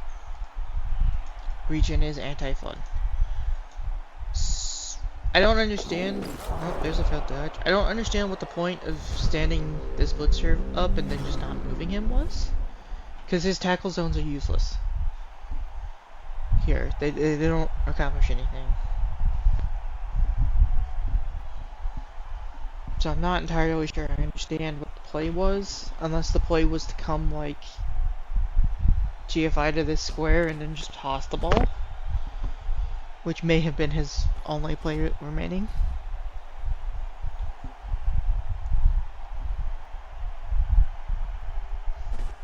Can you serve him? Yeah, you can. You can double serve here. Gets the knockdown, which is unfortunate. Off the field. Seriously hurt too. It just goes from bad to worse.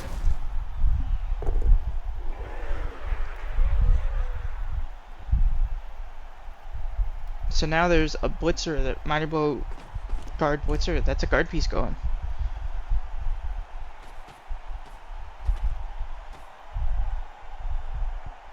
Yeah, and so it looks like the cage is gonna be like here. Gets a knockdown, gets a break, gets a KO.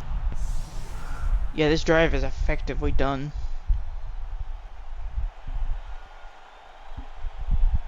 And it's an open question on whether or not the works are done too.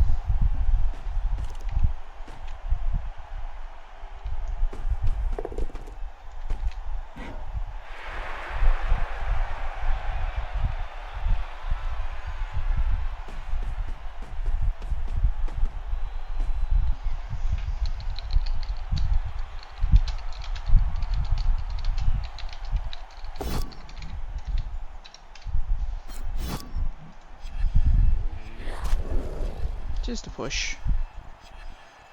But, I mean, he pushes this guy away. He's not doing anything next turn anyway. Wait, what is he doing? He's marking the zombie, maybe? Yeah, and the orcs just don't even try to engage. I feel like he should have run these guys away if he was doing that.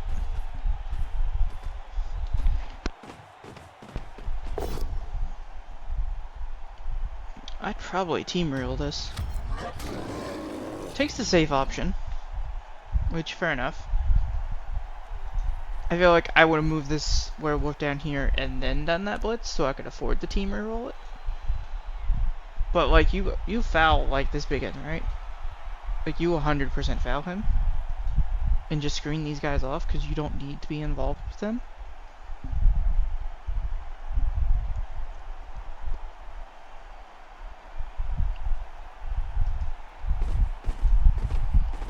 But like I'm 100% fouling this guy with this zombie.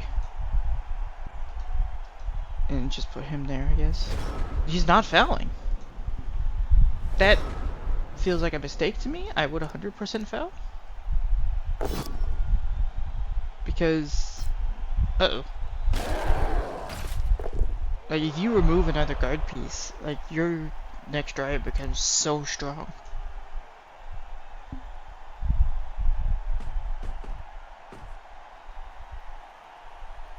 Okay, double mark.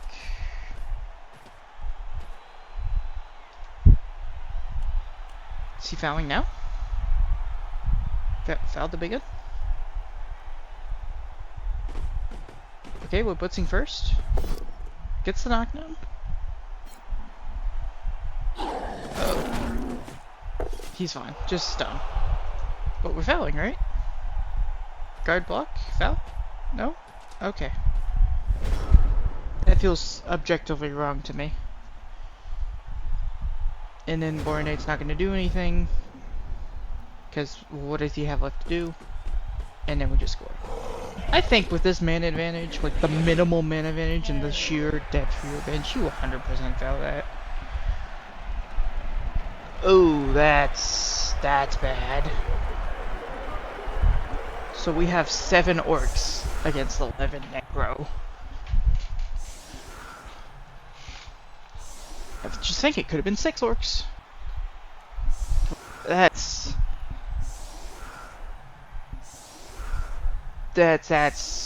just not good. I don't even know what Borinate does now.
Yeah, it's just gonna be bullying. And I don't, unless dice happens, I don't see how Borinate comes out of this. Quick snap. You can go back there and better cover the ball, I guess. But then you risk catching it on a zombie. You can take a step to the side, I guess, and that'd be good. Forward. Not sure what a step forward accomplishes. I'm not gonna lie. But we'll see. I mean, he's not maximizing his blocks. So like, if this flesh golem was here, or here, and he blocked and didn't get a knockdown, he could push to the side and have a follow-up block. Yeah, okay. Marking the bludge, big unblocker, just making it so he's no longer in the game. Although marking him there, okay, so he's gonna blitz with the werewolf. Both down against a block piece, not block. And I guess you hit with the mighty bro wave right now. But again, if this had been, oh, get the block. It's a KO. Okay. So now there's 6 orcs. This game is effectively done. GFI to mark the blitzer from the side? Why? What does the added GFI accomplish? I am baffled.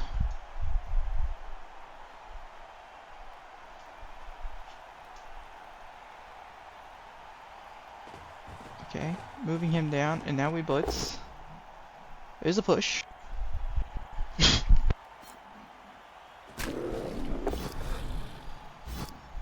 And yeah, so he's pinned the sidelines now.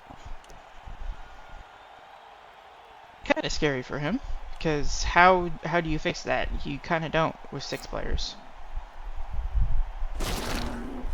Yeah, so he doesn't even use dodge, he just goes prone, which I don't blame him. In fact, I'm not sure I would blame him if Borinate doesn't just take his blocks and then pass the turn.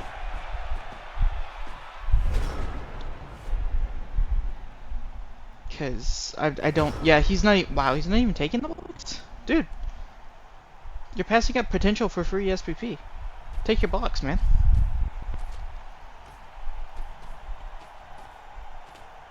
Yep, and then just marking the bacon on the ground in case he changes his mind. And now, because Boronate didn't take his blocks, Pharaoh is going to take his and potentially injure stuff. No knockdown there, or no removal there, rather.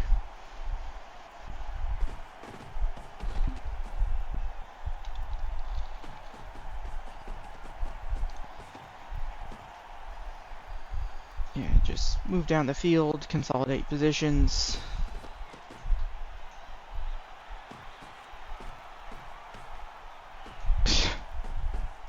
This big gun is very much stuck.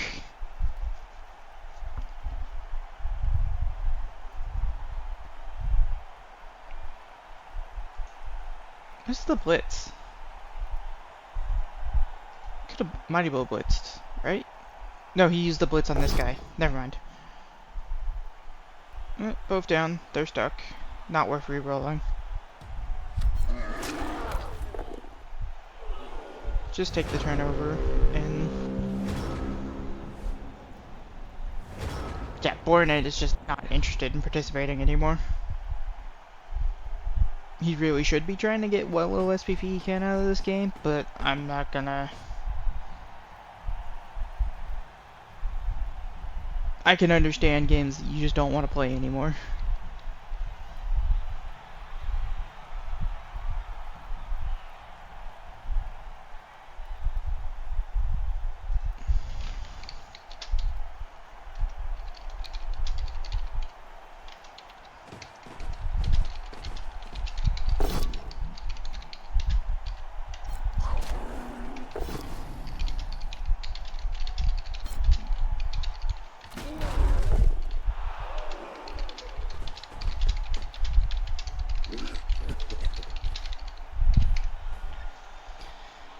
Yeah, this is just over.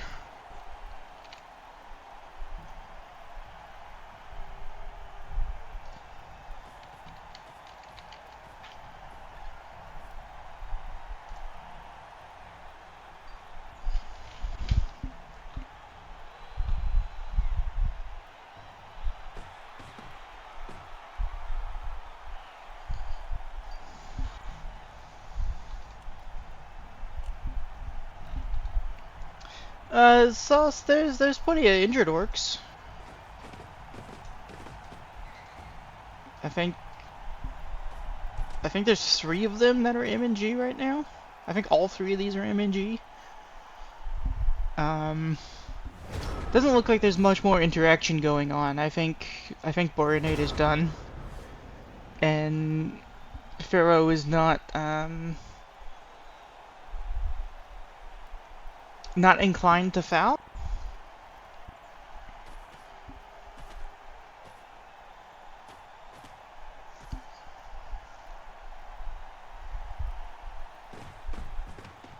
Yeah, setting up for 2 die, just a push, but you can push down and get another follow-up.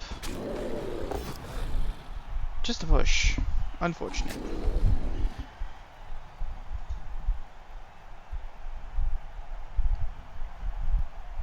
I mean, I would definitely have been fouling this entire time. So I'm not really sure why he isn't fouling these biggins. Okay, he's got a 3-deep bench. But... okay, what is it to think about?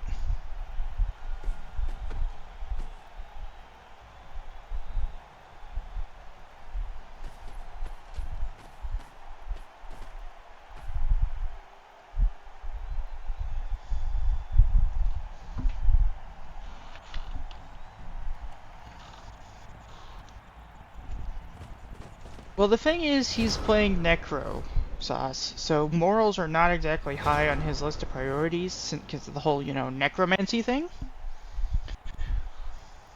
Still surprised that he's not fouling.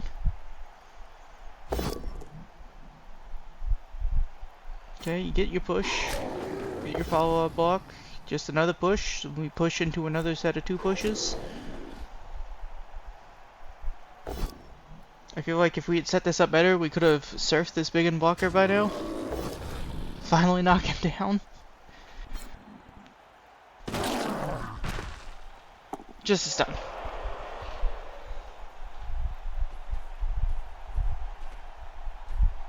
Are we finally gonna see a foul? And the question for Pharaoh is, do you score here and you try to go up more?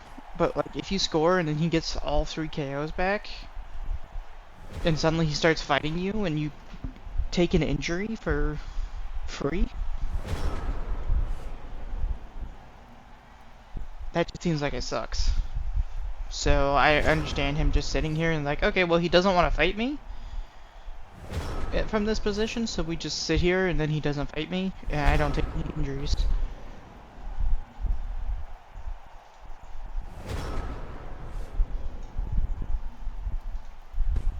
Yeah, there we go.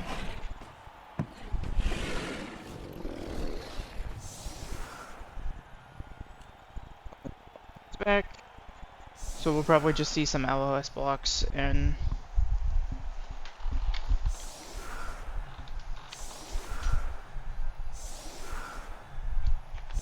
Sauce, did you spot any... You've probably been paying more attention to the bot reports than I have. Have you spotted any interesting reports this week? Because it looked like doing a quick look over of the Premier Division for REL, looked like the best game that was played was absolutely streamed, which is Michaels and Lumi. But both those people streamed, so...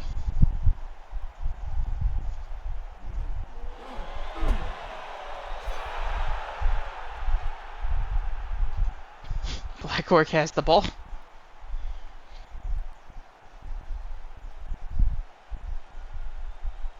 Oh no, it's touchback, so he can give anyone the ball.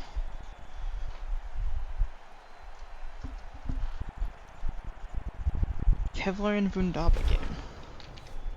That could be interesting. Yeah, that could be interesting. What is it? Is that Wood Elves?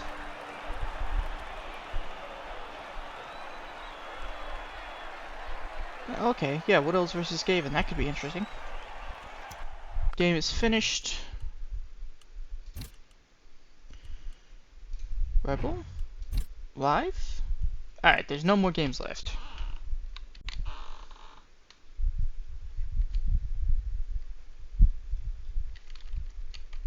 So, let's... Premier Division 2.5. I'm going to...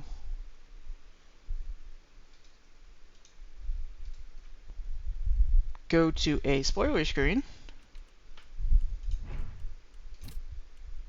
So, how do I get there? Community, Rebel, competitions, manage competitions, REL, Premiere, 2.5, replay, Kevlar and Vundaba, is it still here? Replay, okay.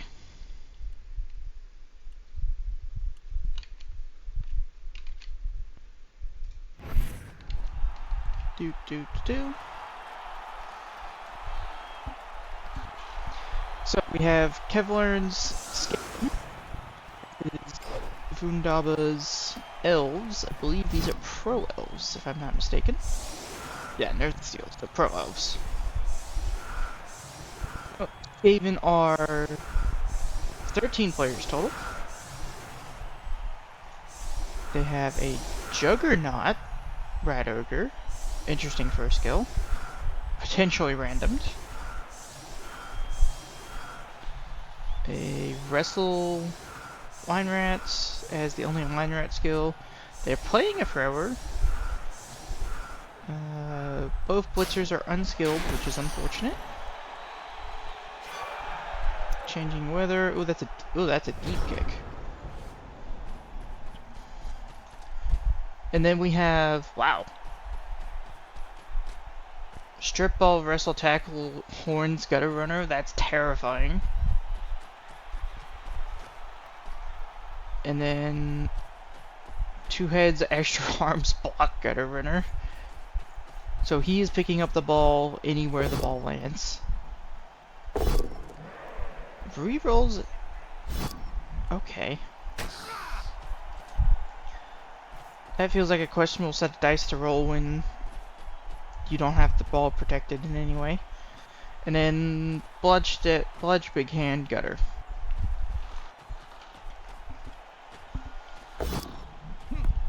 And he fails to pick up. Pickup goes to the sides. That could be bad next turn. Meanwhile, our pro elves. Bludge catcher. Block catcher. Wrestle catcher. Sprint blodge catcher. Is that kick? A kick lineman. A blodge tackle blitzer. A blodge mighty blow double plus move blitzer. No, it's a plus move minus move. Ooh, that's unfortunate.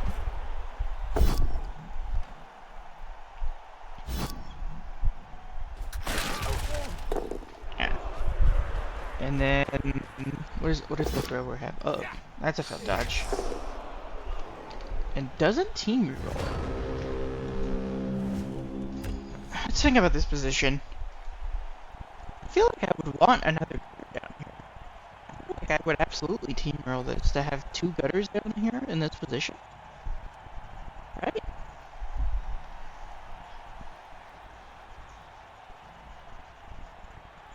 We're only getting back here so that if it passes to this catcher for whatever reason, he can catch it. To prevent, like, the pass handoff play.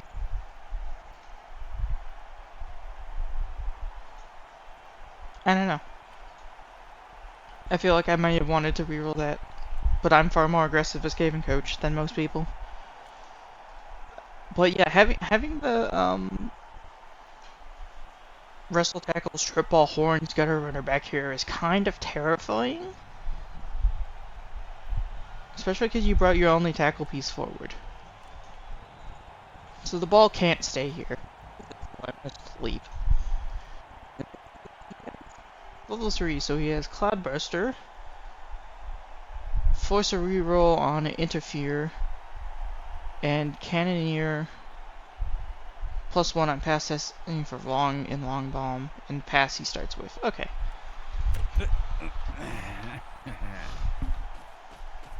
Wheat piece just comes back to be in the way. Block is a good skill. Block is a very good skill. And then blitzing this gutter runner because that gutter runner is also kind of scary. I'm not gonna lie, I'm kind of jealous of these gutters.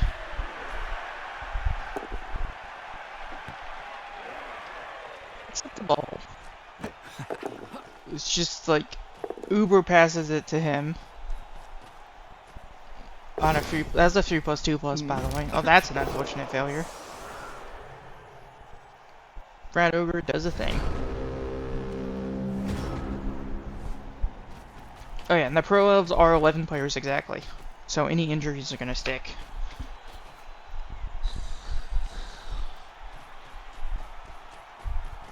Yep, and now we're just swarming him. Can you go straight there? You can technically go straight there. But it looks like he's just gonna blitz normally. That's a team reroll. Gets the POW.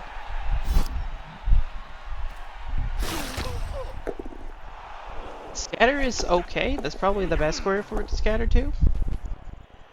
I would mark this, but okay. Rat Ogre block. Great. That's an injured catcher.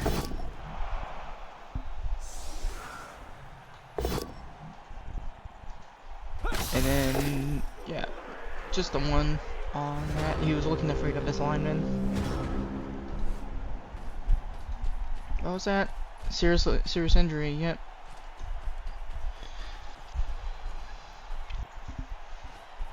Yeah, and then all these pieces are just moving over here.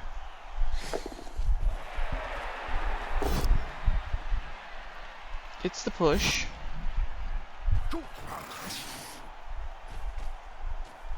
And then he's just gonna try and screen off, I think.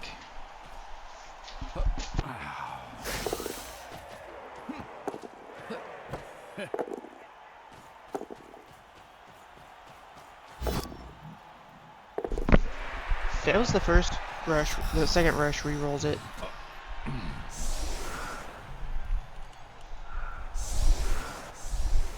But as far as escaping is concerned, that's a pretty successful turn or drive. Forced him to score early, got an injury, so now he's 11 to 10.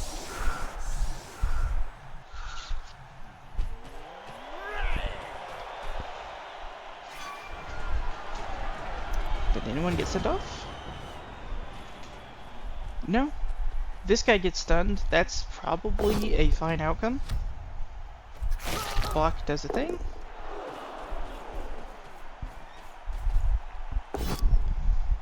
And punches his liner at beside him, which prevents a... Uh-oh.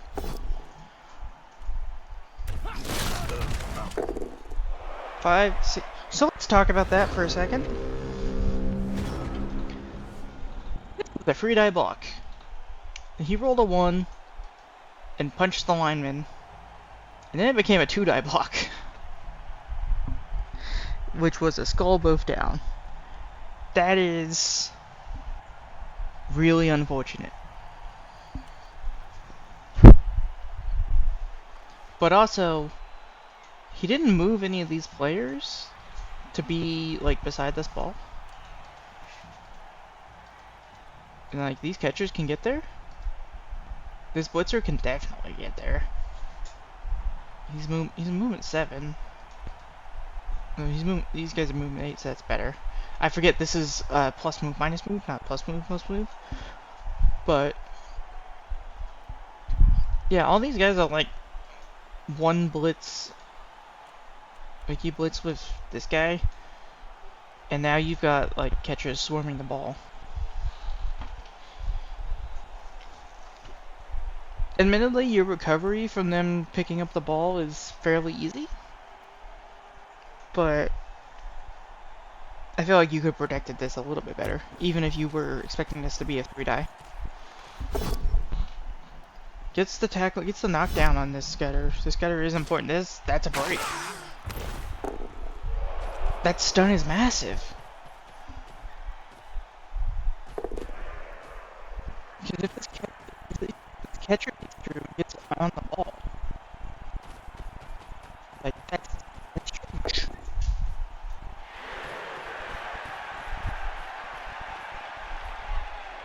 And just a reminder, marking is not enough. Because this guy has a big hand, this guy has actually...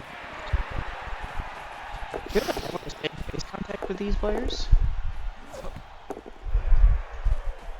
Is he dodging him for as well? He is.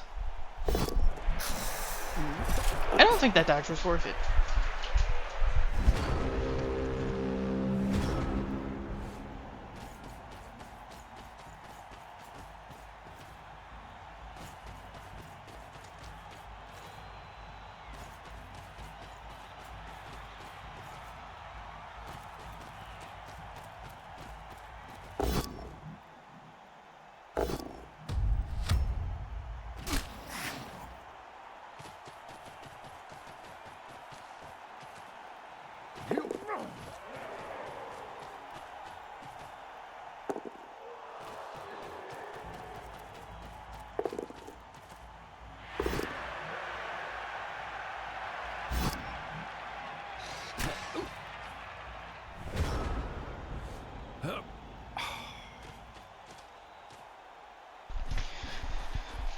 So, double skull into double both down.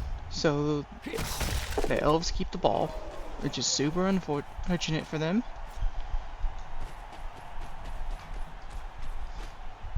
Do you just 3 plus 2 plus 3? Or are you gonna go 2 plus, or 3 plus 2 plus back? Yeah. So he's blitzing there, so he's probably coming backwards. And he's just gonna consolidate back here. Yeah.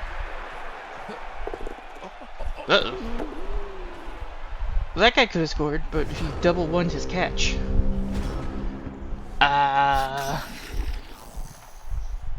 What is this game? This guy has extra arms.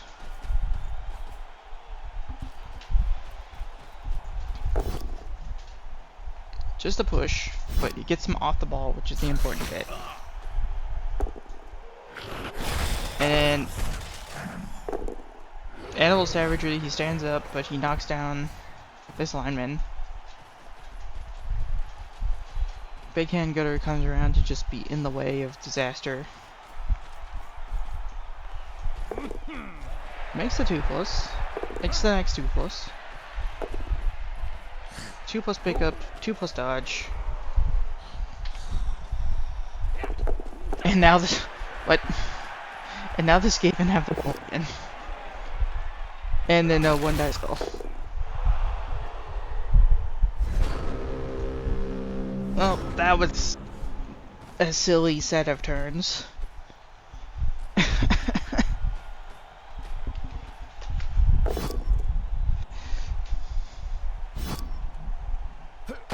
So how are we getting at the ball now?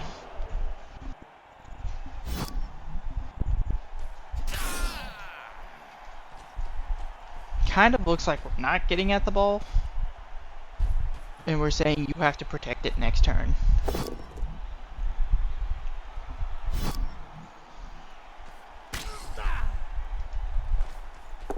It's 3+2+ tackle hit. I think we've got the knockdown. KO's the Gutter. Gutter gets Apo'd. And now we pick up... I'm not sure that Apo does anything, right?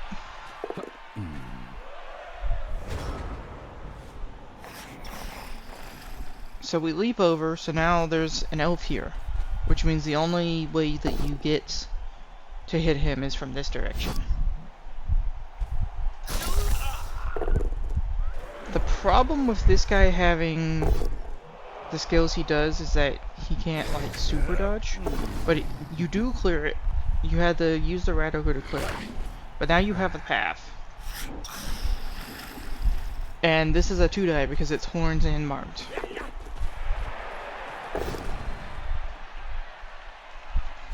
And he sidesteps down, which seems correct, and that makes me wonder why this blitz was here. Because I would have absolutely blitzed from this square.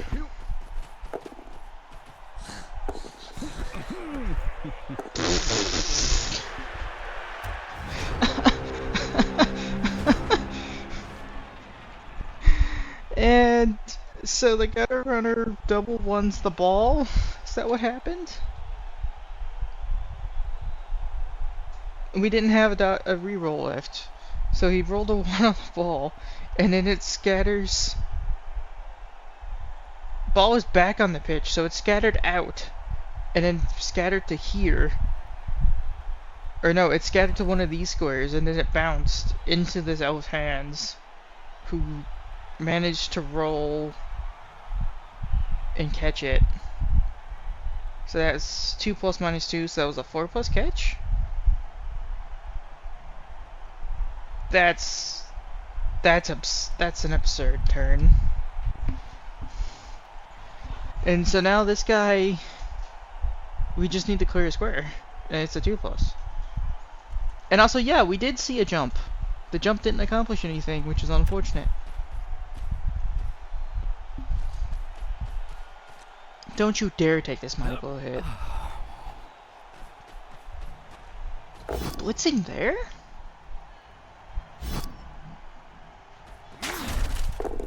I mean, I guess this guy can come in and... What?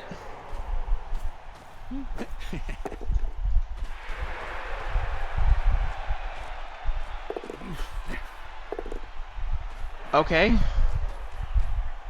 Was there a reason to score on this guy?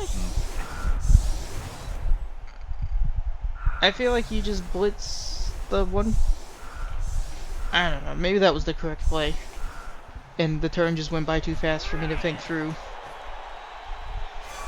Solid defense, just moving some elves around. Move a little closer, I guess, in case of a failure. We're only on turn 7.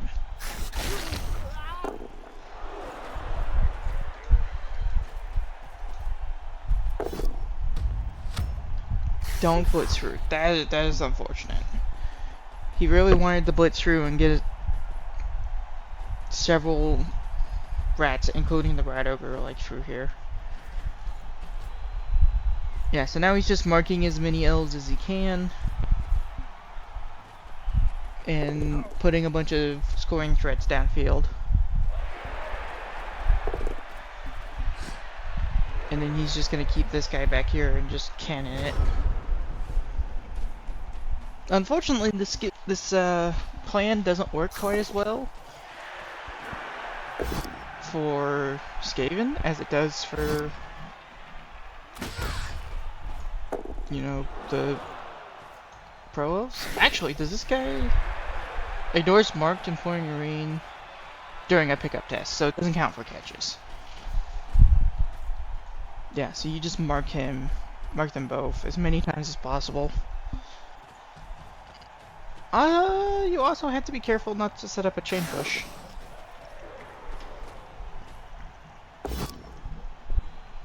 One died skull, rerolls it back into a skull. There's a lot of ones rolled this game. Is there a chain push?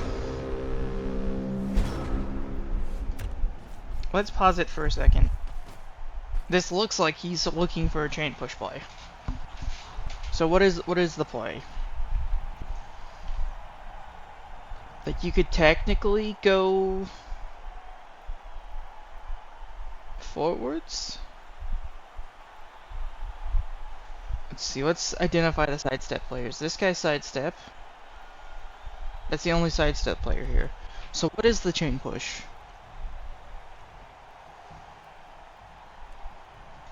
You could push either him down or get a player there, push him sideways, and that...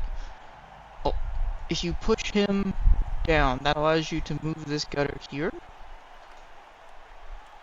And then it's 1, 2, 3, 4, 5, 6, 7, 8, 9, go for it.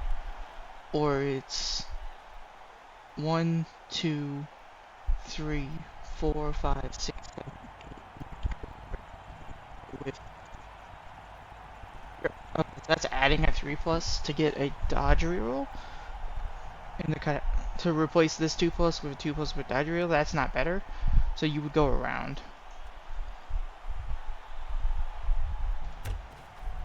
Let's see if he has a better push play. This looks to me like he has a better push play. Oh, I see what he's doing. You blitz, you fill this square, and you blitz into him, and you push into him. Which means you push into this guy.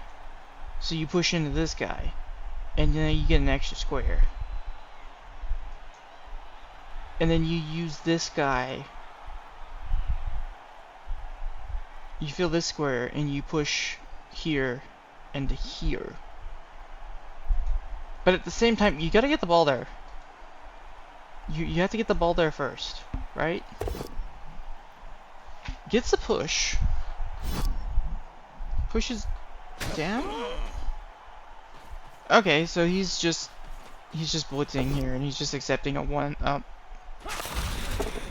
So he was just blitzing here and accepting a 1 tackle zone on the catch.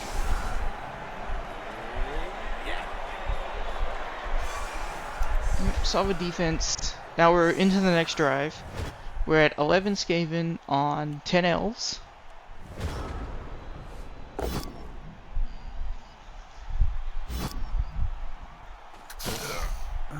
But the problem is we're 2-0 up.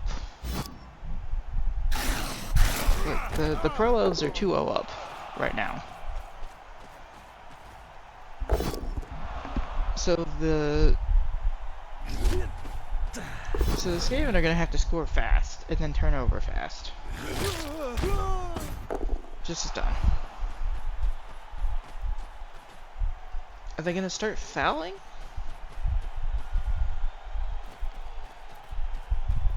Punches a catcher, knocks a catcher down. this out. It doesn't break. I might consider fouling this, like a 2-assist foul. Just use this line rat on the left here. We pick up, we're presumably going back here again. Is that in range? It's kind of in range, but I don't think there's a good way to clear the path.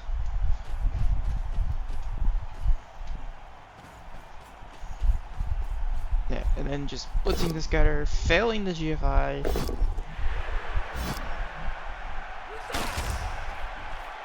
We make the knockdown. And then we're marking this gutter. Marking this blitzer.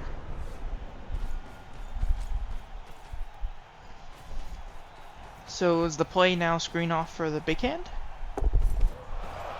That's a first action loner blitz. That's awfully bold. Gets a KO on a catcher.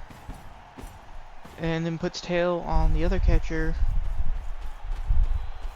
It looks like the play is now we hand off to the big hand gutter and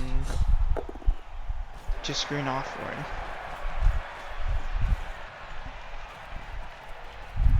Yeah, and we just run down here.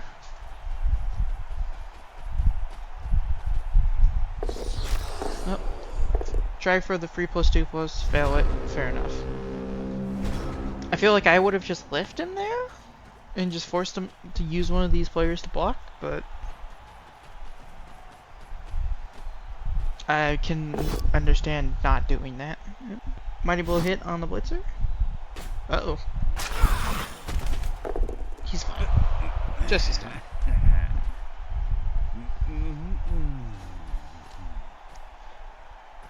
Hitting the rat over on purpose. Oh yeah, so that clears the path.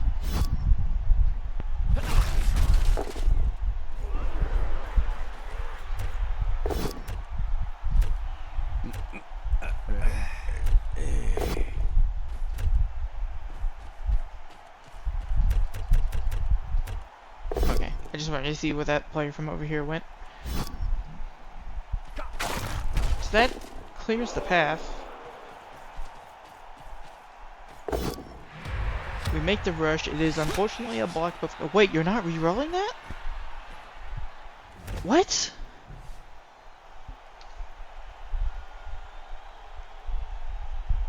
You 100% re-roll that.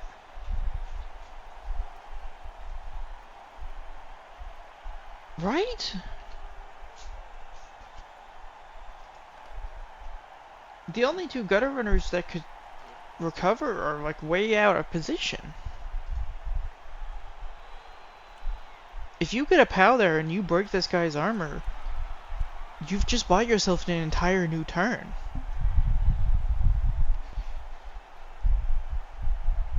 Like, sure, you can't guarantee that, but I think that's absolutely worth the reroll. Right?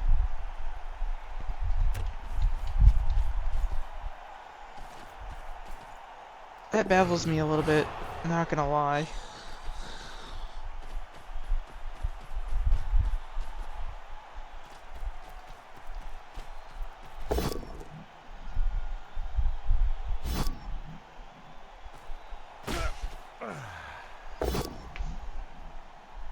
Now we're just trying to clear elves off the ball.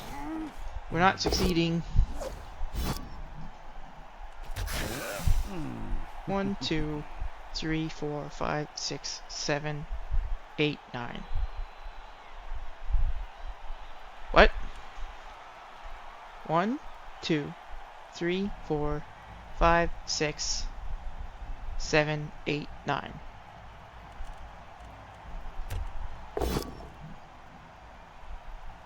Why are we not just taking the 2+ dodge? Use the team reroll on the 2+ dodge. And go. Like, I understand trying to knock him down here, but you didn't knock him down. So now, if you don't get a POW on this, it just makes your ability to score worse. Why don't you just take the 2+ dodge? If you roll 1, use your team reroll.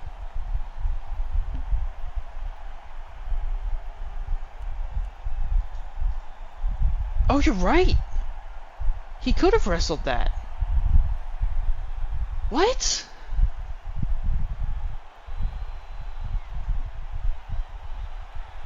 I'm so confused.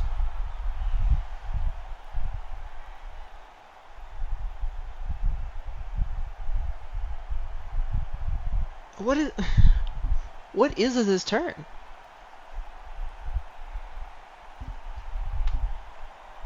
Kevlar, please. What are you doing?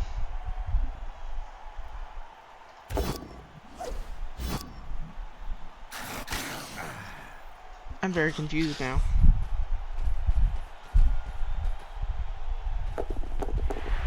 And then he just runs through. He is unpunished for adding like 3 dice rolls to that for no reason.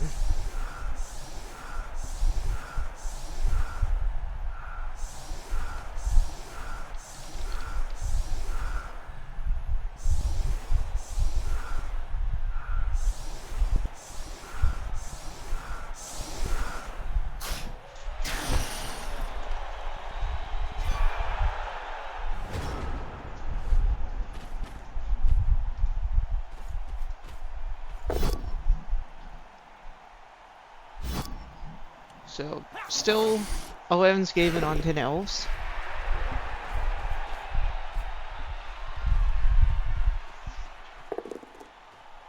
With the elves up 2-1.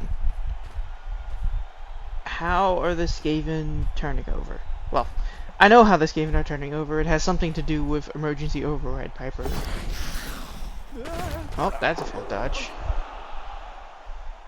Unfortunate, but it is what it is. Feels like the Skaven needs some form of removal. Oh, that's a 1 on Animal Savagery. And we knock down a rat. Knock down this guy. And now we've got tail on 2 dodge pieces. And it looks like the Skaven are just running through again. This looks like the same play from the last defensive drive.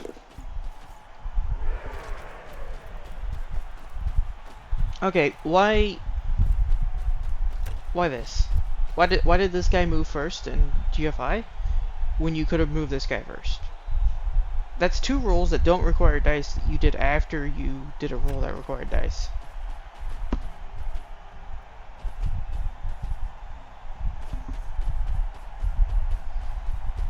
Yeah, and now we're just screening off as many elves as possible and being in the way. Okay, you can pass, but you're gonna give a gutter a chance to intercept. Knockdown on... Might as well knock down on a WrestleMania rat. He's fine. This has been a pretty pillow-fisted game so far. And there's the pass. Cannoneer. Looks like the intercept fails. No interference. And we're off to the races. Can this guy get anywhere? I absolutely would have GFI'd. Absolutely, you GFI here. You get out of this guy's range. I don't care how many layers of elves you put in between you and him. If you could get out of his range, you get out of his range. And if you get punished by this, you kind of deserve to be punished by it. Especially because this is a 2 heads, extra arm gutter that can just walk in.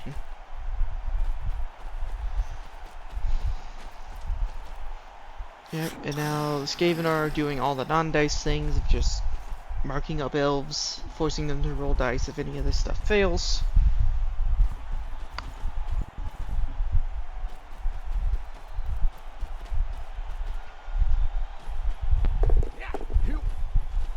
I feel like I disagree with that. I feel like I would have tried to pick up.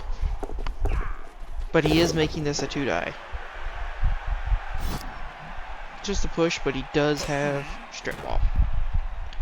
That is an unfortunate scatter. But all these elves are kind of wrapped up.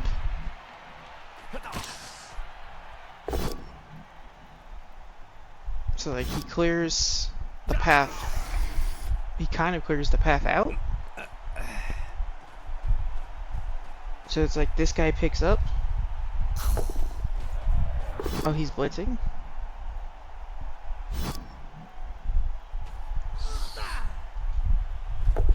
So this guy picks up.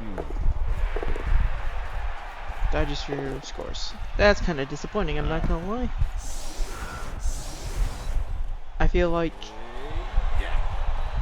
Vundaba got away with it.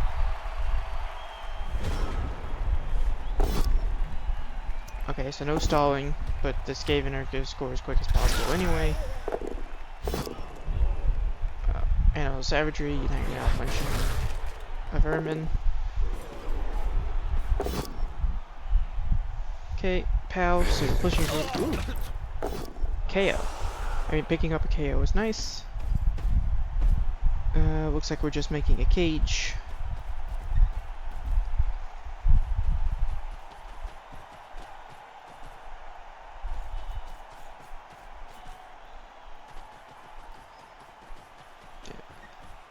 Cutting off that angle. Are we required to roll dice here? I mean, I guess we're kind of required to roll dice to clear a path for this gutter. Yeah, and then you stay and you move this guy. I question the rush.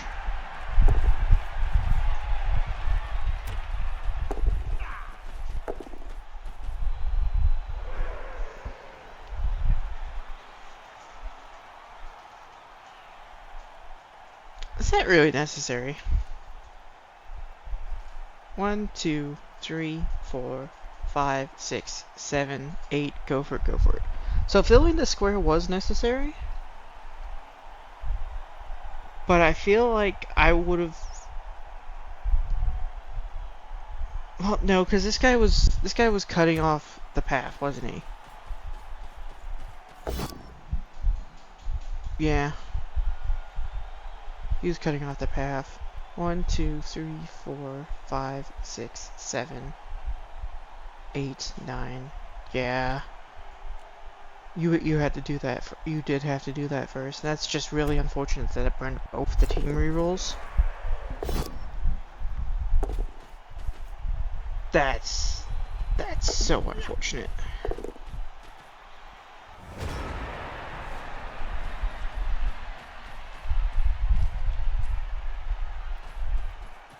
Yeah, and then just splitting into it.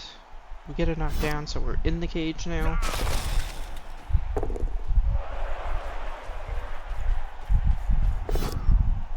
Feels like the best we can do is put tackle on it and force a 2+ without a team reroll now.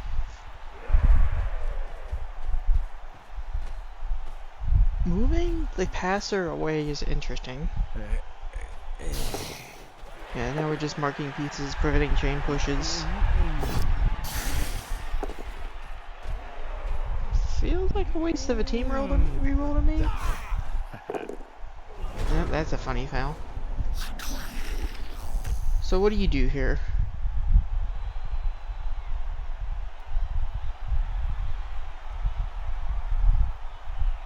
Do you just horns one die up this way? Like put him this way, and then player there. Yeah, you just horns one die push. Actually, can you 1, 2, 3, 4, 5, 6? Okay, so you can move both these line rats here. So that's a +2, -1. So you 2 die here and you stay. Then horns blitz up here.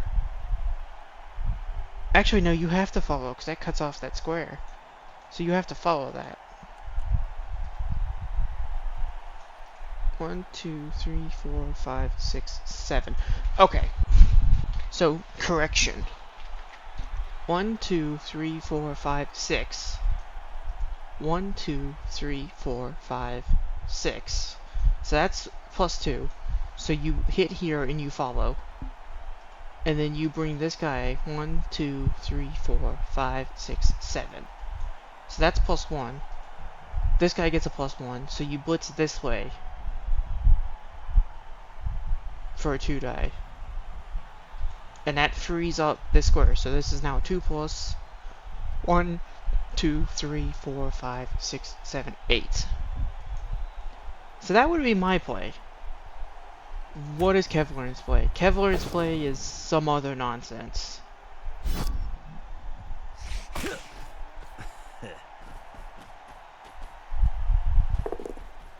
Okay. So he just did a 1 die blitz. I feel like because of the fact you have no team reroll, you absolutely take a two dice. Short kick. It is a high kick though.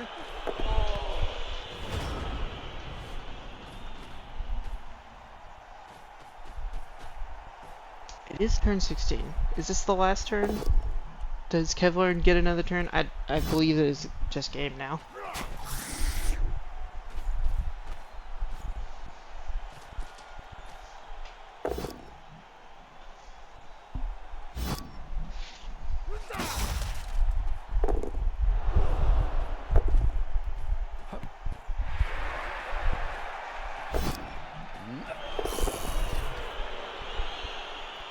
Did he try to pass it to the line rat?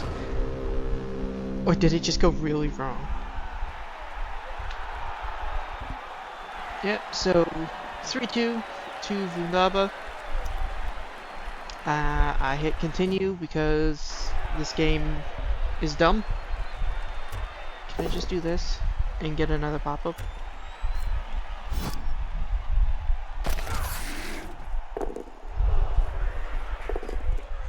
Pass. Yeah, he's just like throwing it over here for some reason instead of trying to get SPP. That's kinda dumb. Oh no, the interference was a success. That's what it was. Inaccurate interference success. 4 fours. Oh yeah, because it's a catcher. That's what happened. I did it again, didn't I?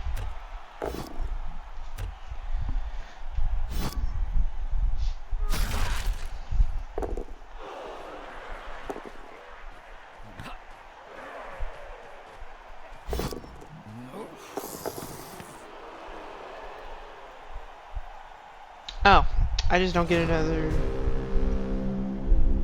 Yeah, I just don't get another pop-up. Okay, back to main menu. Are there any Rebel games live now? There is!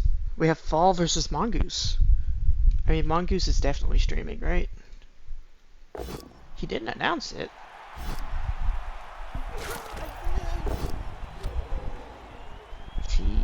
Is he not streaming now?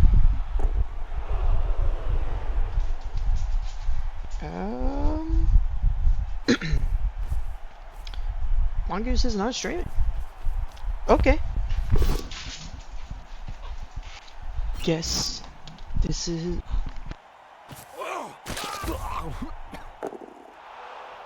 Guess this is what I'm casting now.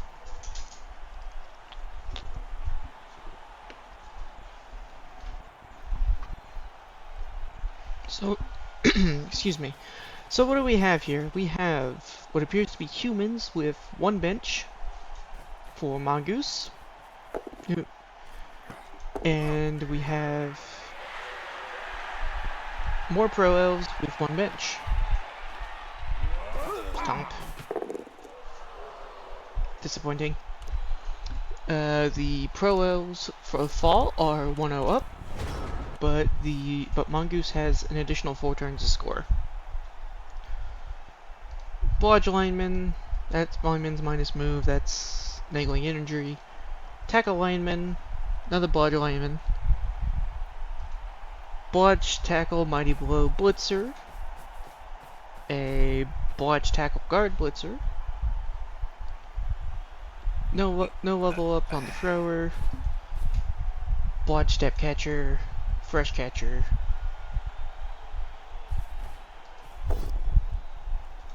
Wait, are there only 2 catchers? There's only 2 catchers. Interesting. Just a push on that blitz. This guy will probably dodge off, and that might be all we see. Meanwhile, for Mongoose's team,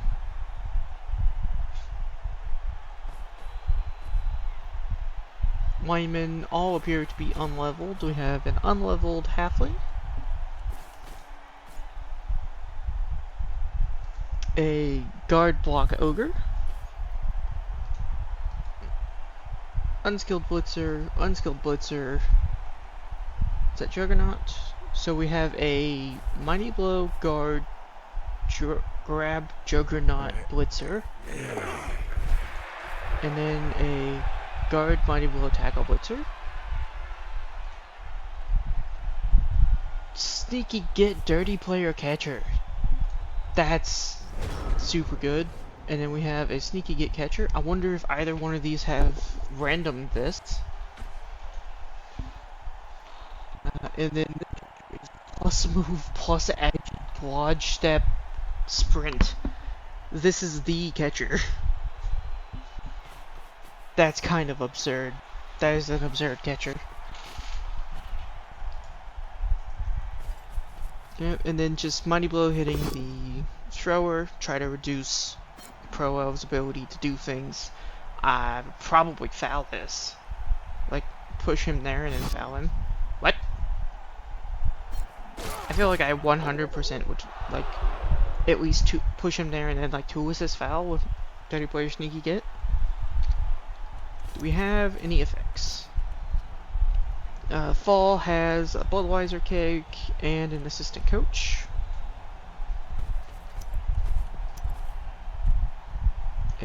Quick snap on the kickoff event. No prayer nuffle. I should have used this. I forgot this screen was a thing. Good to know in the future. Looks like we're just setting up a box. Oh, no, we're fouling. We're fouling the blodge line then. And then we get sent off. That's unfortunate.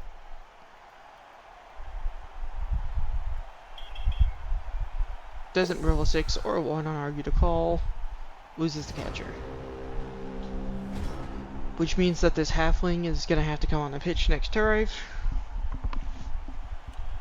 That's kind of unfortunate.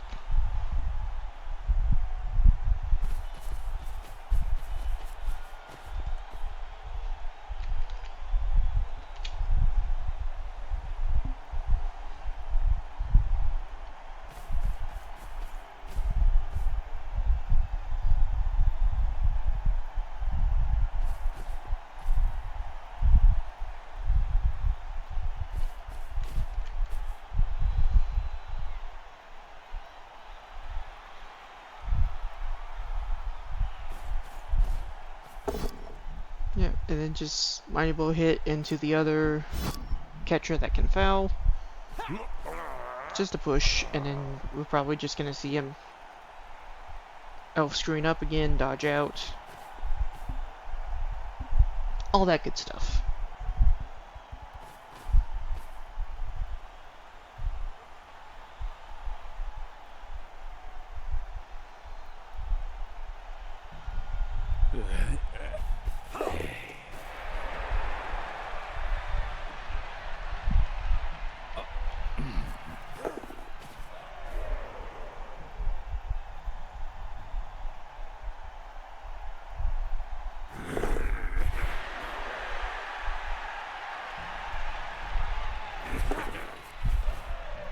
Yep, just a bunch of dodging out, setting up an elf screen.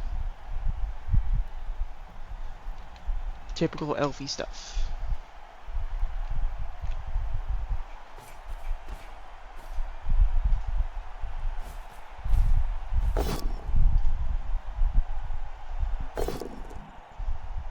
That's unfortunate.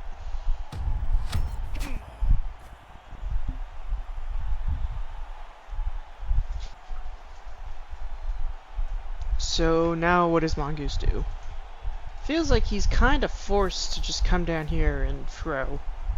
Also, I forgot to talk about this thrower because he was way in the background. He's plus move tackle pro block. That's a pretty good thrower. The only thing left is like a doubles roll for dodge. Yep, and then we pass 2+2+, and he just goes right there. Just makes a box, and he's probably gonna move the blitzer here and foul this lineman because he hates him. I think it might be personal. Does remove him. So it's now 10 on 10 again.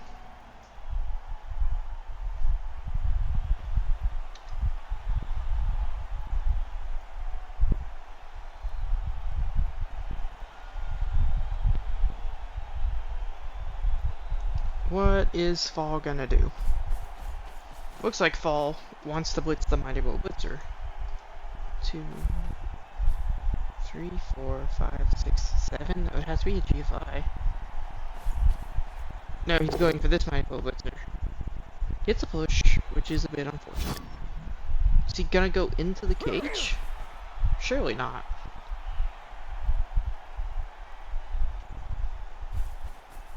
Yeah, just runs away, repositions. Probably gonna close the door right there. And then just reposition these pieces.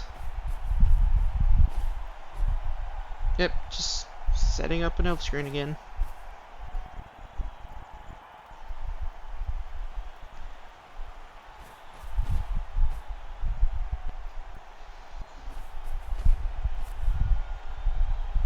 I feel like this is weak enough that Mongoose is just gonna come.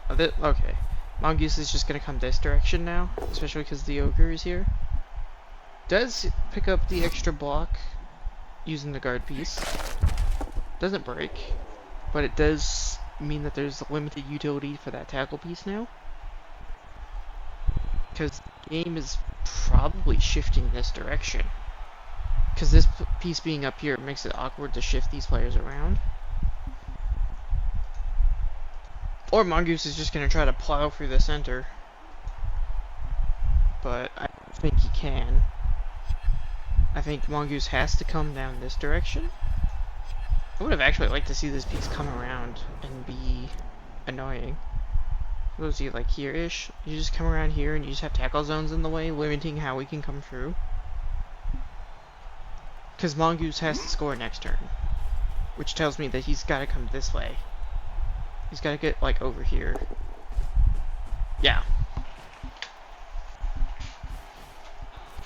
Blitzing there is interesting. So he's running through in two different places.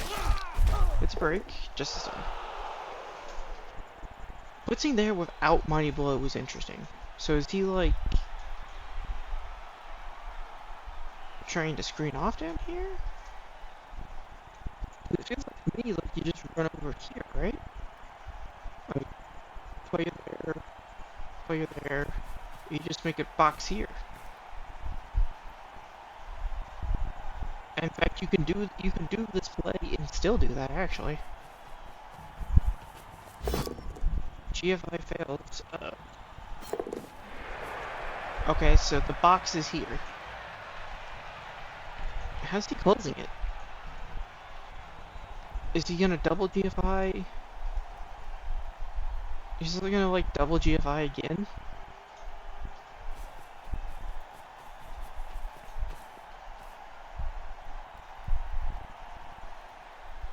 I feel like this is riskier than it needed to be.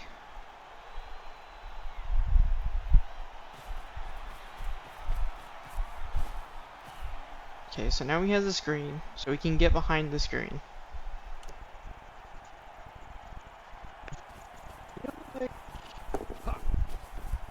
What?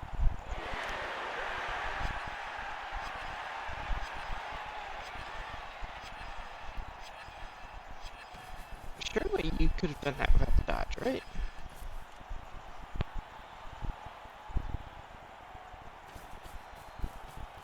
You could have just gone to the square, which would have been equal.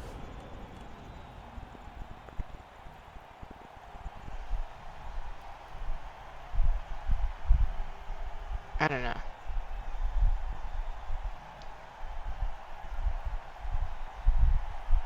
This does look like a relatively solid, like it's based here, but with these two players coming over, that you have to here.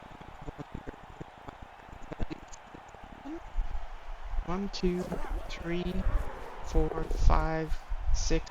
So it forces it for it.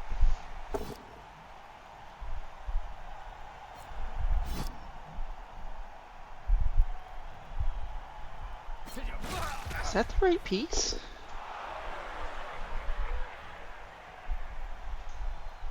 So I don't like this one. Oh, he's just fighting in.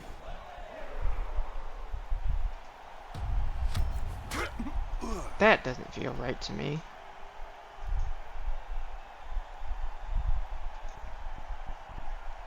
You block here. You block here. And then you dodge out this guy with dodge down here. 2 die here. And then this guy just goes 1, 2, 3, 4, 5, 6. Go for it. And that's a 2 die with tackle? Sure, that's gotta be better than a 4+2+, right? Or, excuse me, a 4+3. But I guess at the same time, he didn't have team rerolls. And because he didn't have team rerolls, maybe the blocks are worse.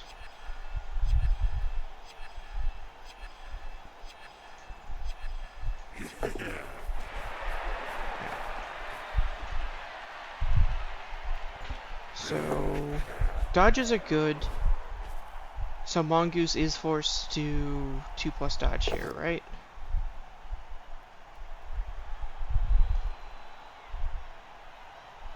He's thinking about taking them both down. The madman. Both players are fine. So how does Mongoose fix this? There's not really a good way. I think you just take the dodge. Right?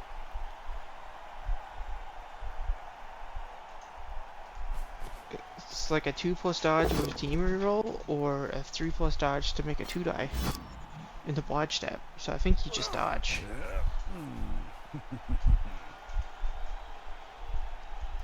Could bring the ogre in and go for another block mighty blow hit. These are a little bit greedy, but at the same time, because Mongoose is already down 1, he kind of needs the mighty blow hits, it feels like. Gets a removal. I don't know. On one hand, I feel like you absolutely have to score this drive, so these blocks seem a bit insane. But on the other hand, he does also kind of need removals.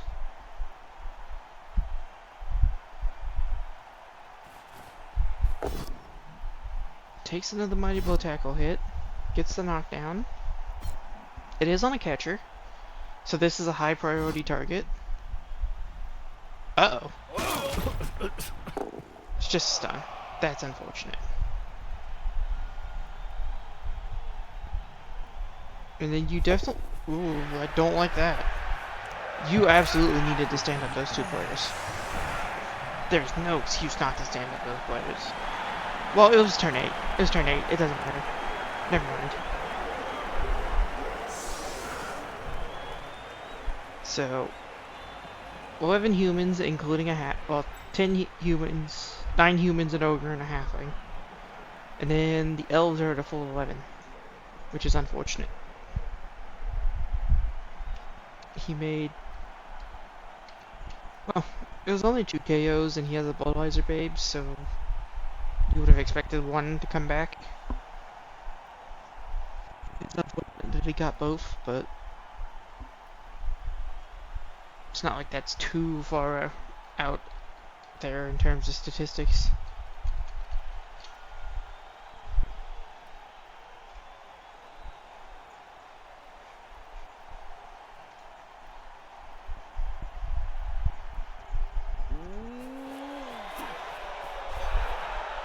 Take quick snap. Sure, we can go under the ball. And then he can advance like his entire team of square and play a little bit more aggressively. Makes the catch. And never mind about playing aggressively, he runs away.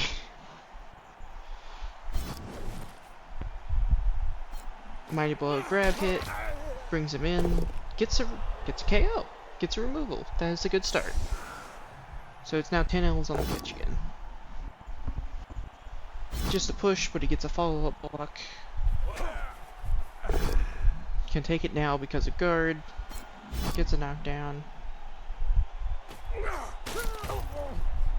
Just stun. Ogre rolls a 1, which is unfortunate.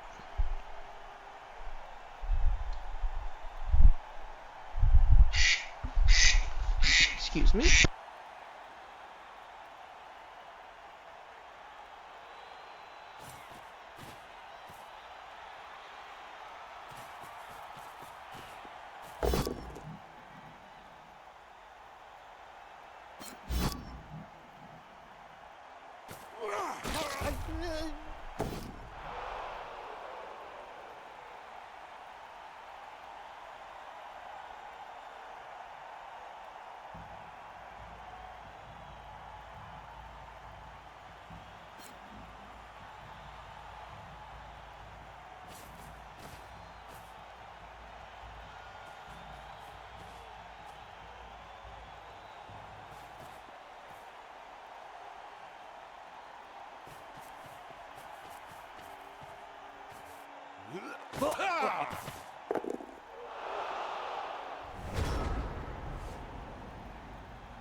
Okay, ladies and gentlemen, I apologize.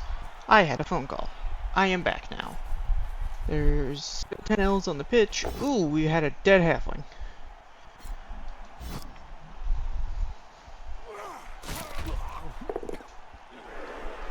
That's unfortunate that I missed that. Where's the ball? The ball is in the back corner. With this elf here, the ball probably has to advance now. So we'll probably just cage around this catcher, I'm assuming.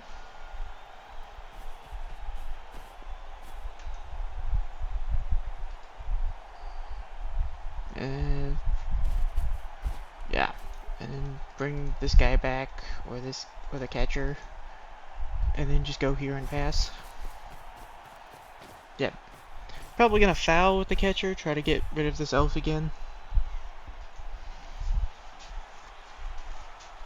Or he could make a full cage and then pass. 2 plus pass, 2 plus catch.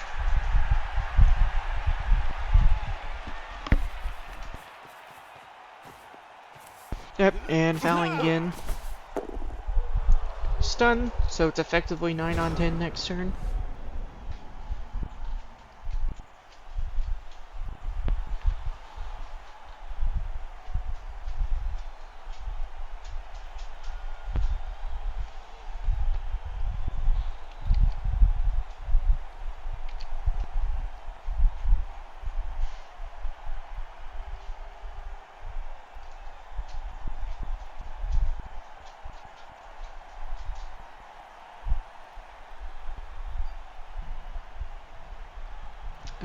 Nothing seems to be happening.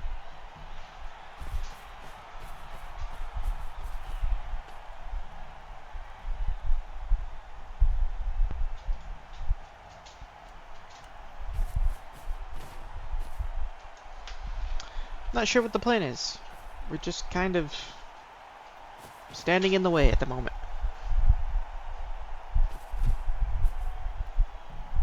This feels super, super passive, but at the same time, I'm not sure Fall really has a play other than stand passively and use a Mighty Blow tackle hit once a turn. I'm not sure how I feel about this one, actually, because this one feels like it leaves this player extremely exposed.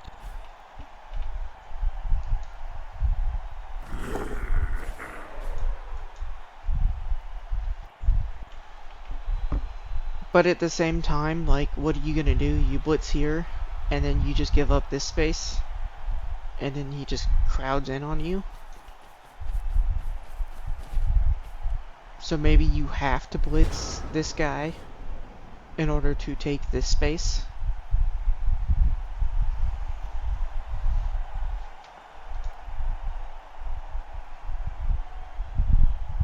He's got 4 more turns, so theoretically you could blitz like here or here and just take this center field. I might have re-rolled that, I'm not gonna lie. I might have felt like I very much needed a break here.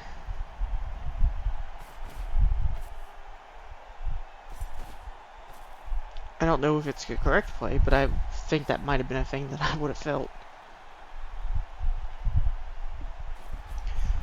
So the issue here is how do you avoid getting smothered out?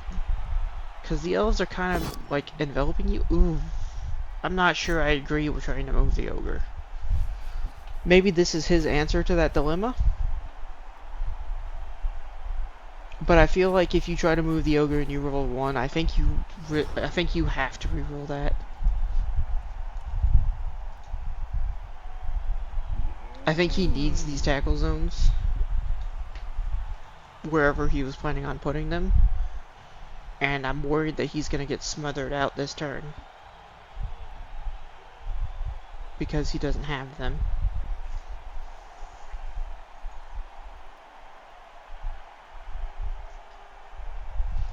He just stood up. Okay. So he can't block. Yeah, this might be concerning. Depending on how Fall tries to play this next turn.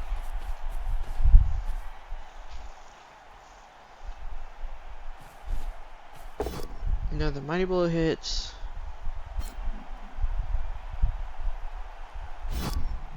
Pushes down, so he might try. Ooh! That's removal. So that leaves us 2 players down.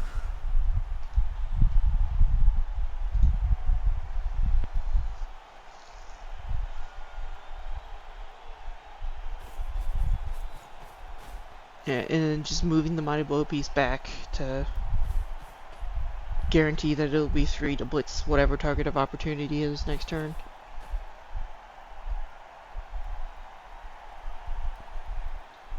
This feels like the left side is really open right now, though.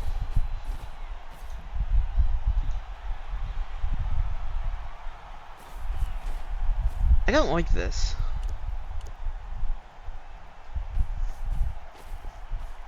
So, like, you just blitz here and then everything can flood this way. Like, what's the slowest piece here? 5? That's still not good enough. I don't think that's good enough. I think you just blitz through this lineman now.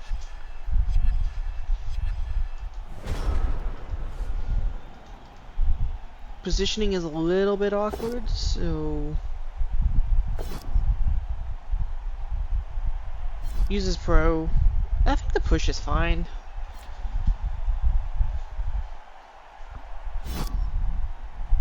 Then, yeah, you just fall off that to make this a 2-die.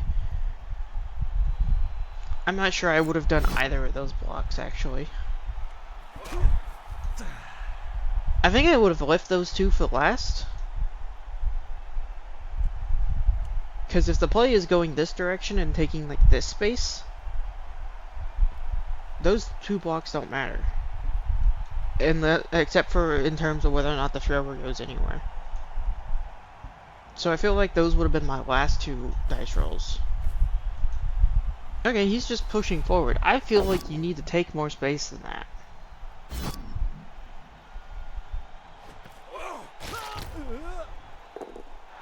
Twist is done. Mongoose maybe doesn't feel the same pressure because of the sheer movement capacity his catcher has. That's really unfortunate. Or maybe he just doesn't feel the same urgency that I do.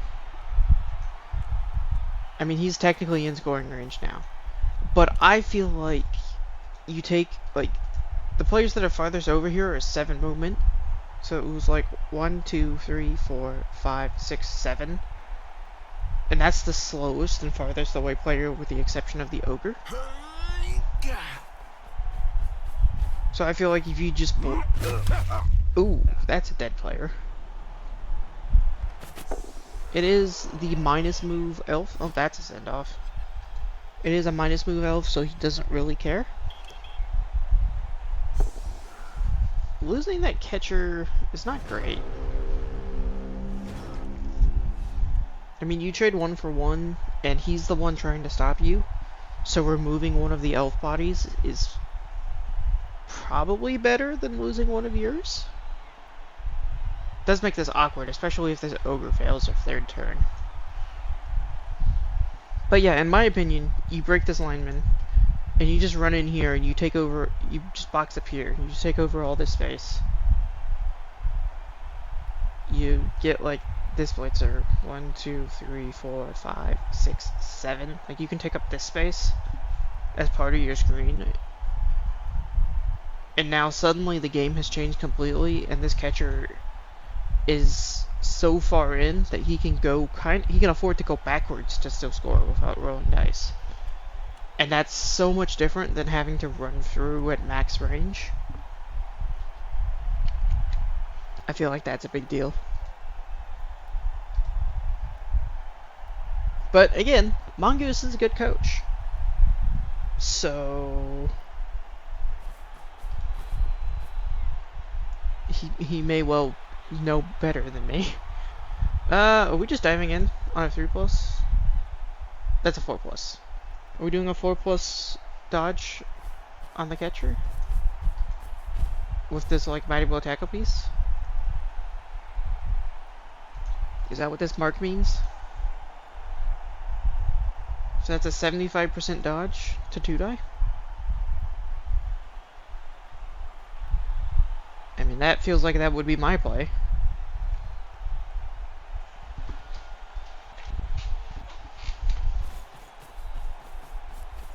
Yep, gets in. Gets the knockdown. This game is now going to go weird.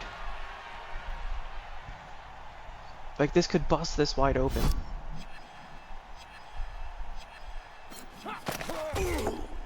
No break. Scatter is not bad from Mongoose. It's kind of hard for Fall to get to that.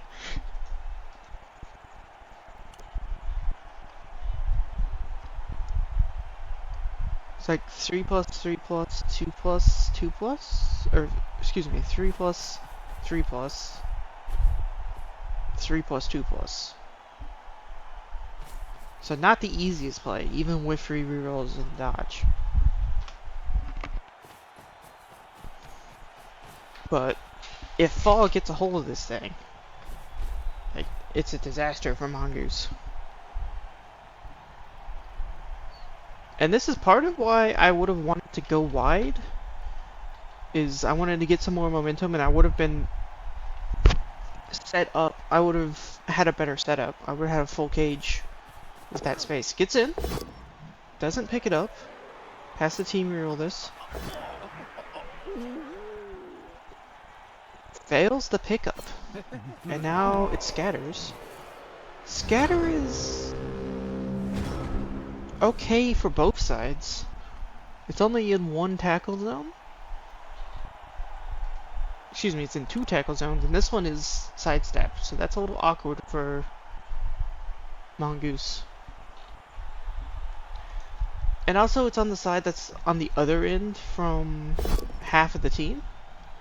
3 turns in a row. It feels like you have to re-roll that to get his tackle zones active again. It is unfortunately just a push both down.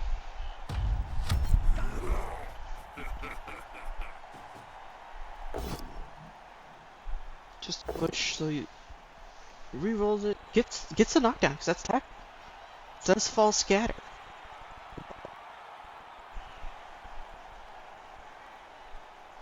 I feel like I wouldn't scatter it, because this is still really awkward for Mongoose to recover.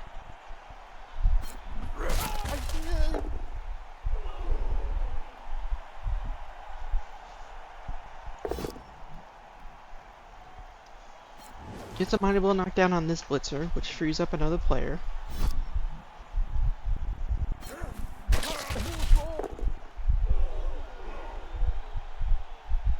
It feels like Mongoose is going to be forced to potato it this turn.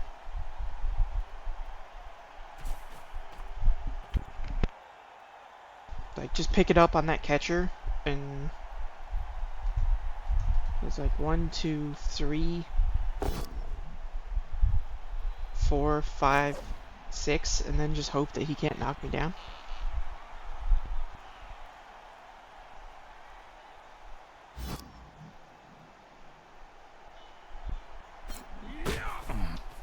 That block makes this super awkward, though. I mean, this Blitzer can punch it. Just a push. He might have to re-roll that. He's thinking about it. Doesn't opt for it. This feels super bad, though. You're just giving him a whole nother turn to try to scatter the ball and pick it up. Feels like you have to at least get it in the hands of a catcher, right?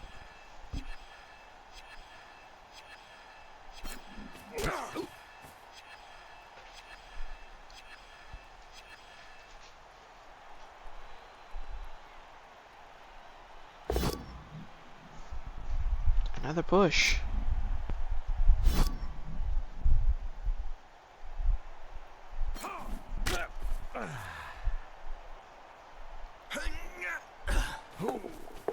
Two plus, 2 plus. Fails to pick up. Team reroll. Has the ball now. Do you just stand beside the guard and hope that's enough? Nope, he's potatoing it. His guard piece, that guard piece is knocked down and not moving. And if you stay there, the chain push play doesn't get him far enough.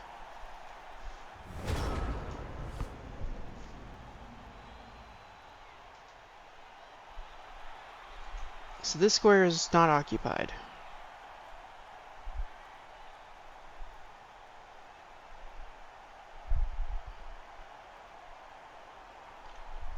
Dodge there. Block, push, there.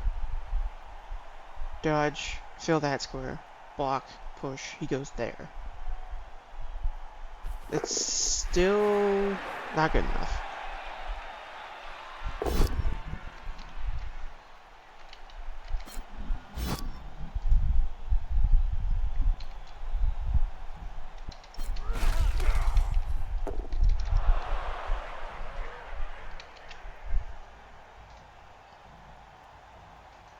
So he can 2 plus out and 2 die now.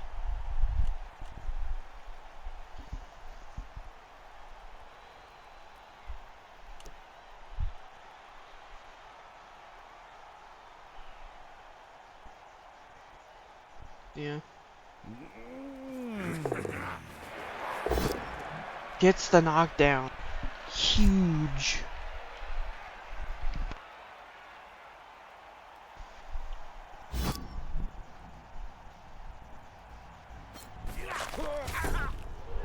And the stun.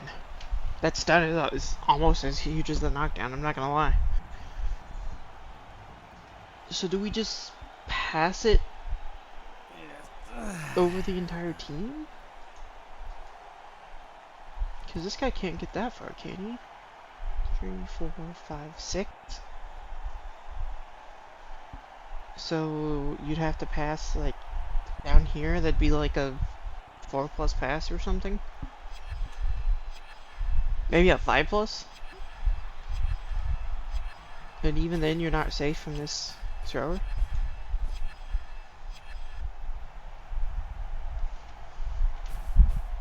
Okay, so just picking... We're not picking up a blodge, so we're just caging up, doing a base cage.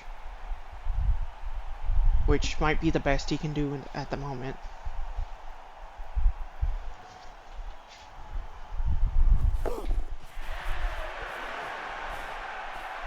I don't know how I feel about the dodge before picking up the ball.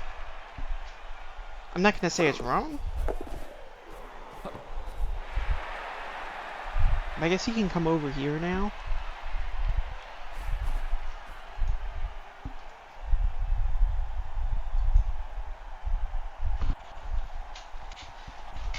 Does make it better.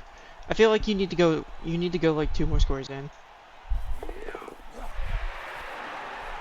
I'm not sure why I feel like that. Is there some sort of chain push play? Wow.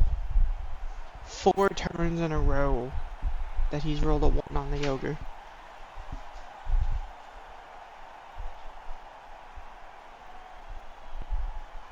That's really unfortunate.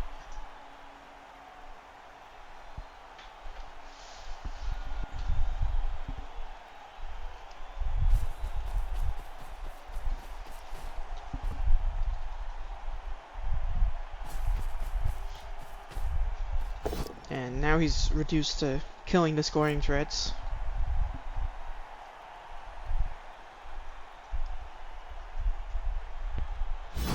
I think Mongoose has given up trying to win the game, and now he has to play for a draw. Breaks the elf there. That's pretty massive. Can he score from that position? 1, 2, 3, 4, 5. Go for it. 1, 2, 3, 4, 5. Go for it. He can't. So this elf is out of the game, essentially. Uh-oh. That's a team removal. Gets a knockdown there. So the problem is we do have to mark this guy.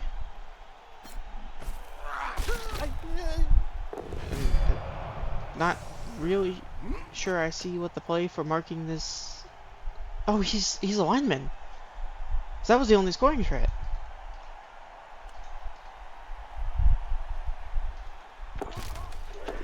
Okay. And then, okay. Mongoose has no scoring threat. That's unfortunate. Yeah, he's 1 score short. And his halfling is dead.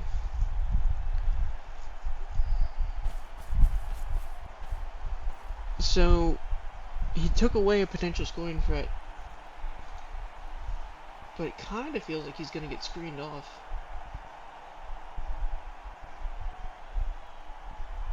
And just kind of lose the next turn.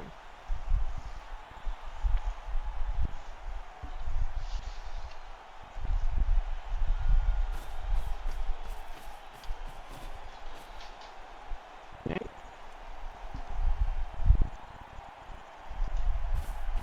And this guy get like there.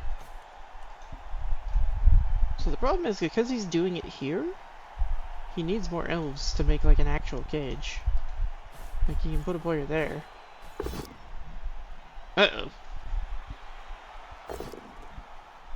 Push is good enough.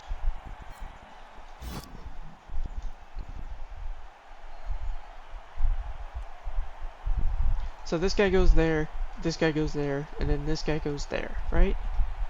But like, you absolutely should have moved this lineman up here, right? Like before?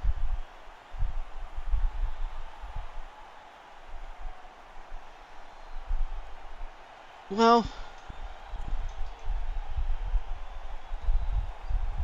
no, the tackle doesn't matter. So yeah, he absolutely should have moved this guy up here, because this guy then becomes a scoring threat next turn. And he screens off. What? What the hell? You're just leaving a cage corner open now. That's 1, 2, 3, 4, 5, 6, 7. Go for it. Okay. 1, 2, 3, 4, 5, 6, 7. Go for it, go for it. Why did you leave a what? This guy could go there. This guy could go there. And this guy just goes here. And then you've got a proper cage. Like, ultimately you fixed it. But you relied on a dice roll. Like, if that was a double one, you just give him a hit on the ball for literally zero reason. That seems insane to me.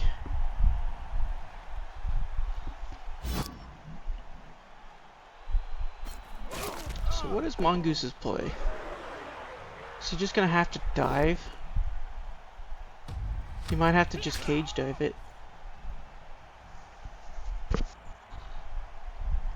Like, 1, 2, 3, like just move the ogre here to cancel these assists, and he's just gonna have to dive in. Which is obviously not great. Oh my god. Still. Okay, you move the catcher here to cancel these 2 assists. Is he just fouling? Is he giving up? Oh, that guy's still standing. Right. So that's still a dodge, but like... Now this is a red die. Dive.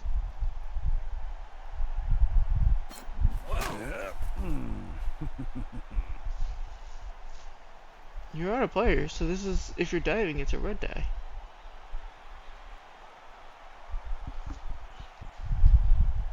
I'm not sure I understand what the play was.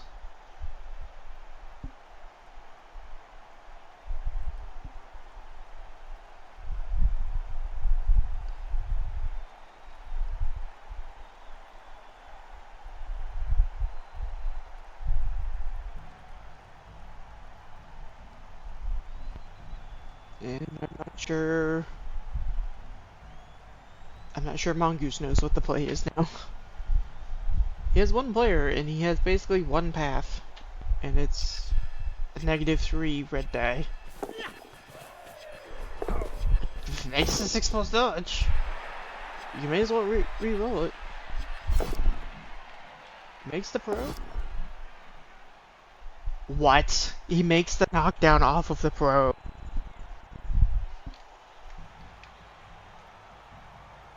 That was a 6+ dodge red die.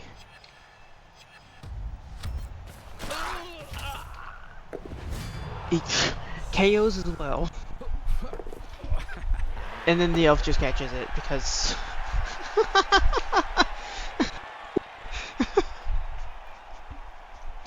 Fair enough. Of course the elf catches it. Bop. Surf. Okay, fair enough. Doing it that way is like just objectively better. But the surf was funnier. And now you score. Don't even think about anything else, you just score.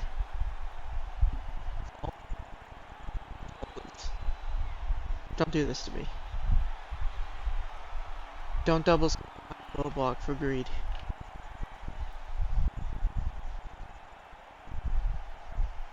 Fall, please. Oh, thank goodness. So that would be a 2-0 win for Fall over Mongoose. That was a hard... And I'm back to the main menu now. That was a hard fight hot game. I would have loved to be able to look at the head screen. But I can't.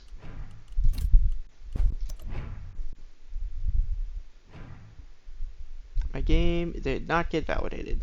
Sad. Well, that is...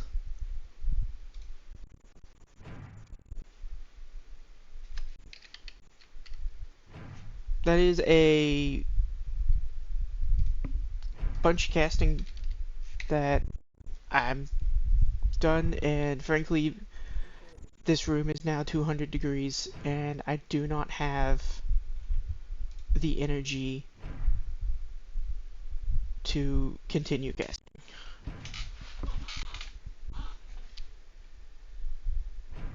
So I'm going to throw you to another Blood Bowl streamer who appears to be streaming Blood Bowl.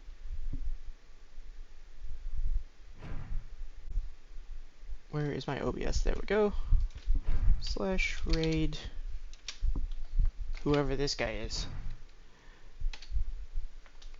If you're new here and you enjoyed the casting, I'll probably be doing this regularly, so feel free to give me a follow.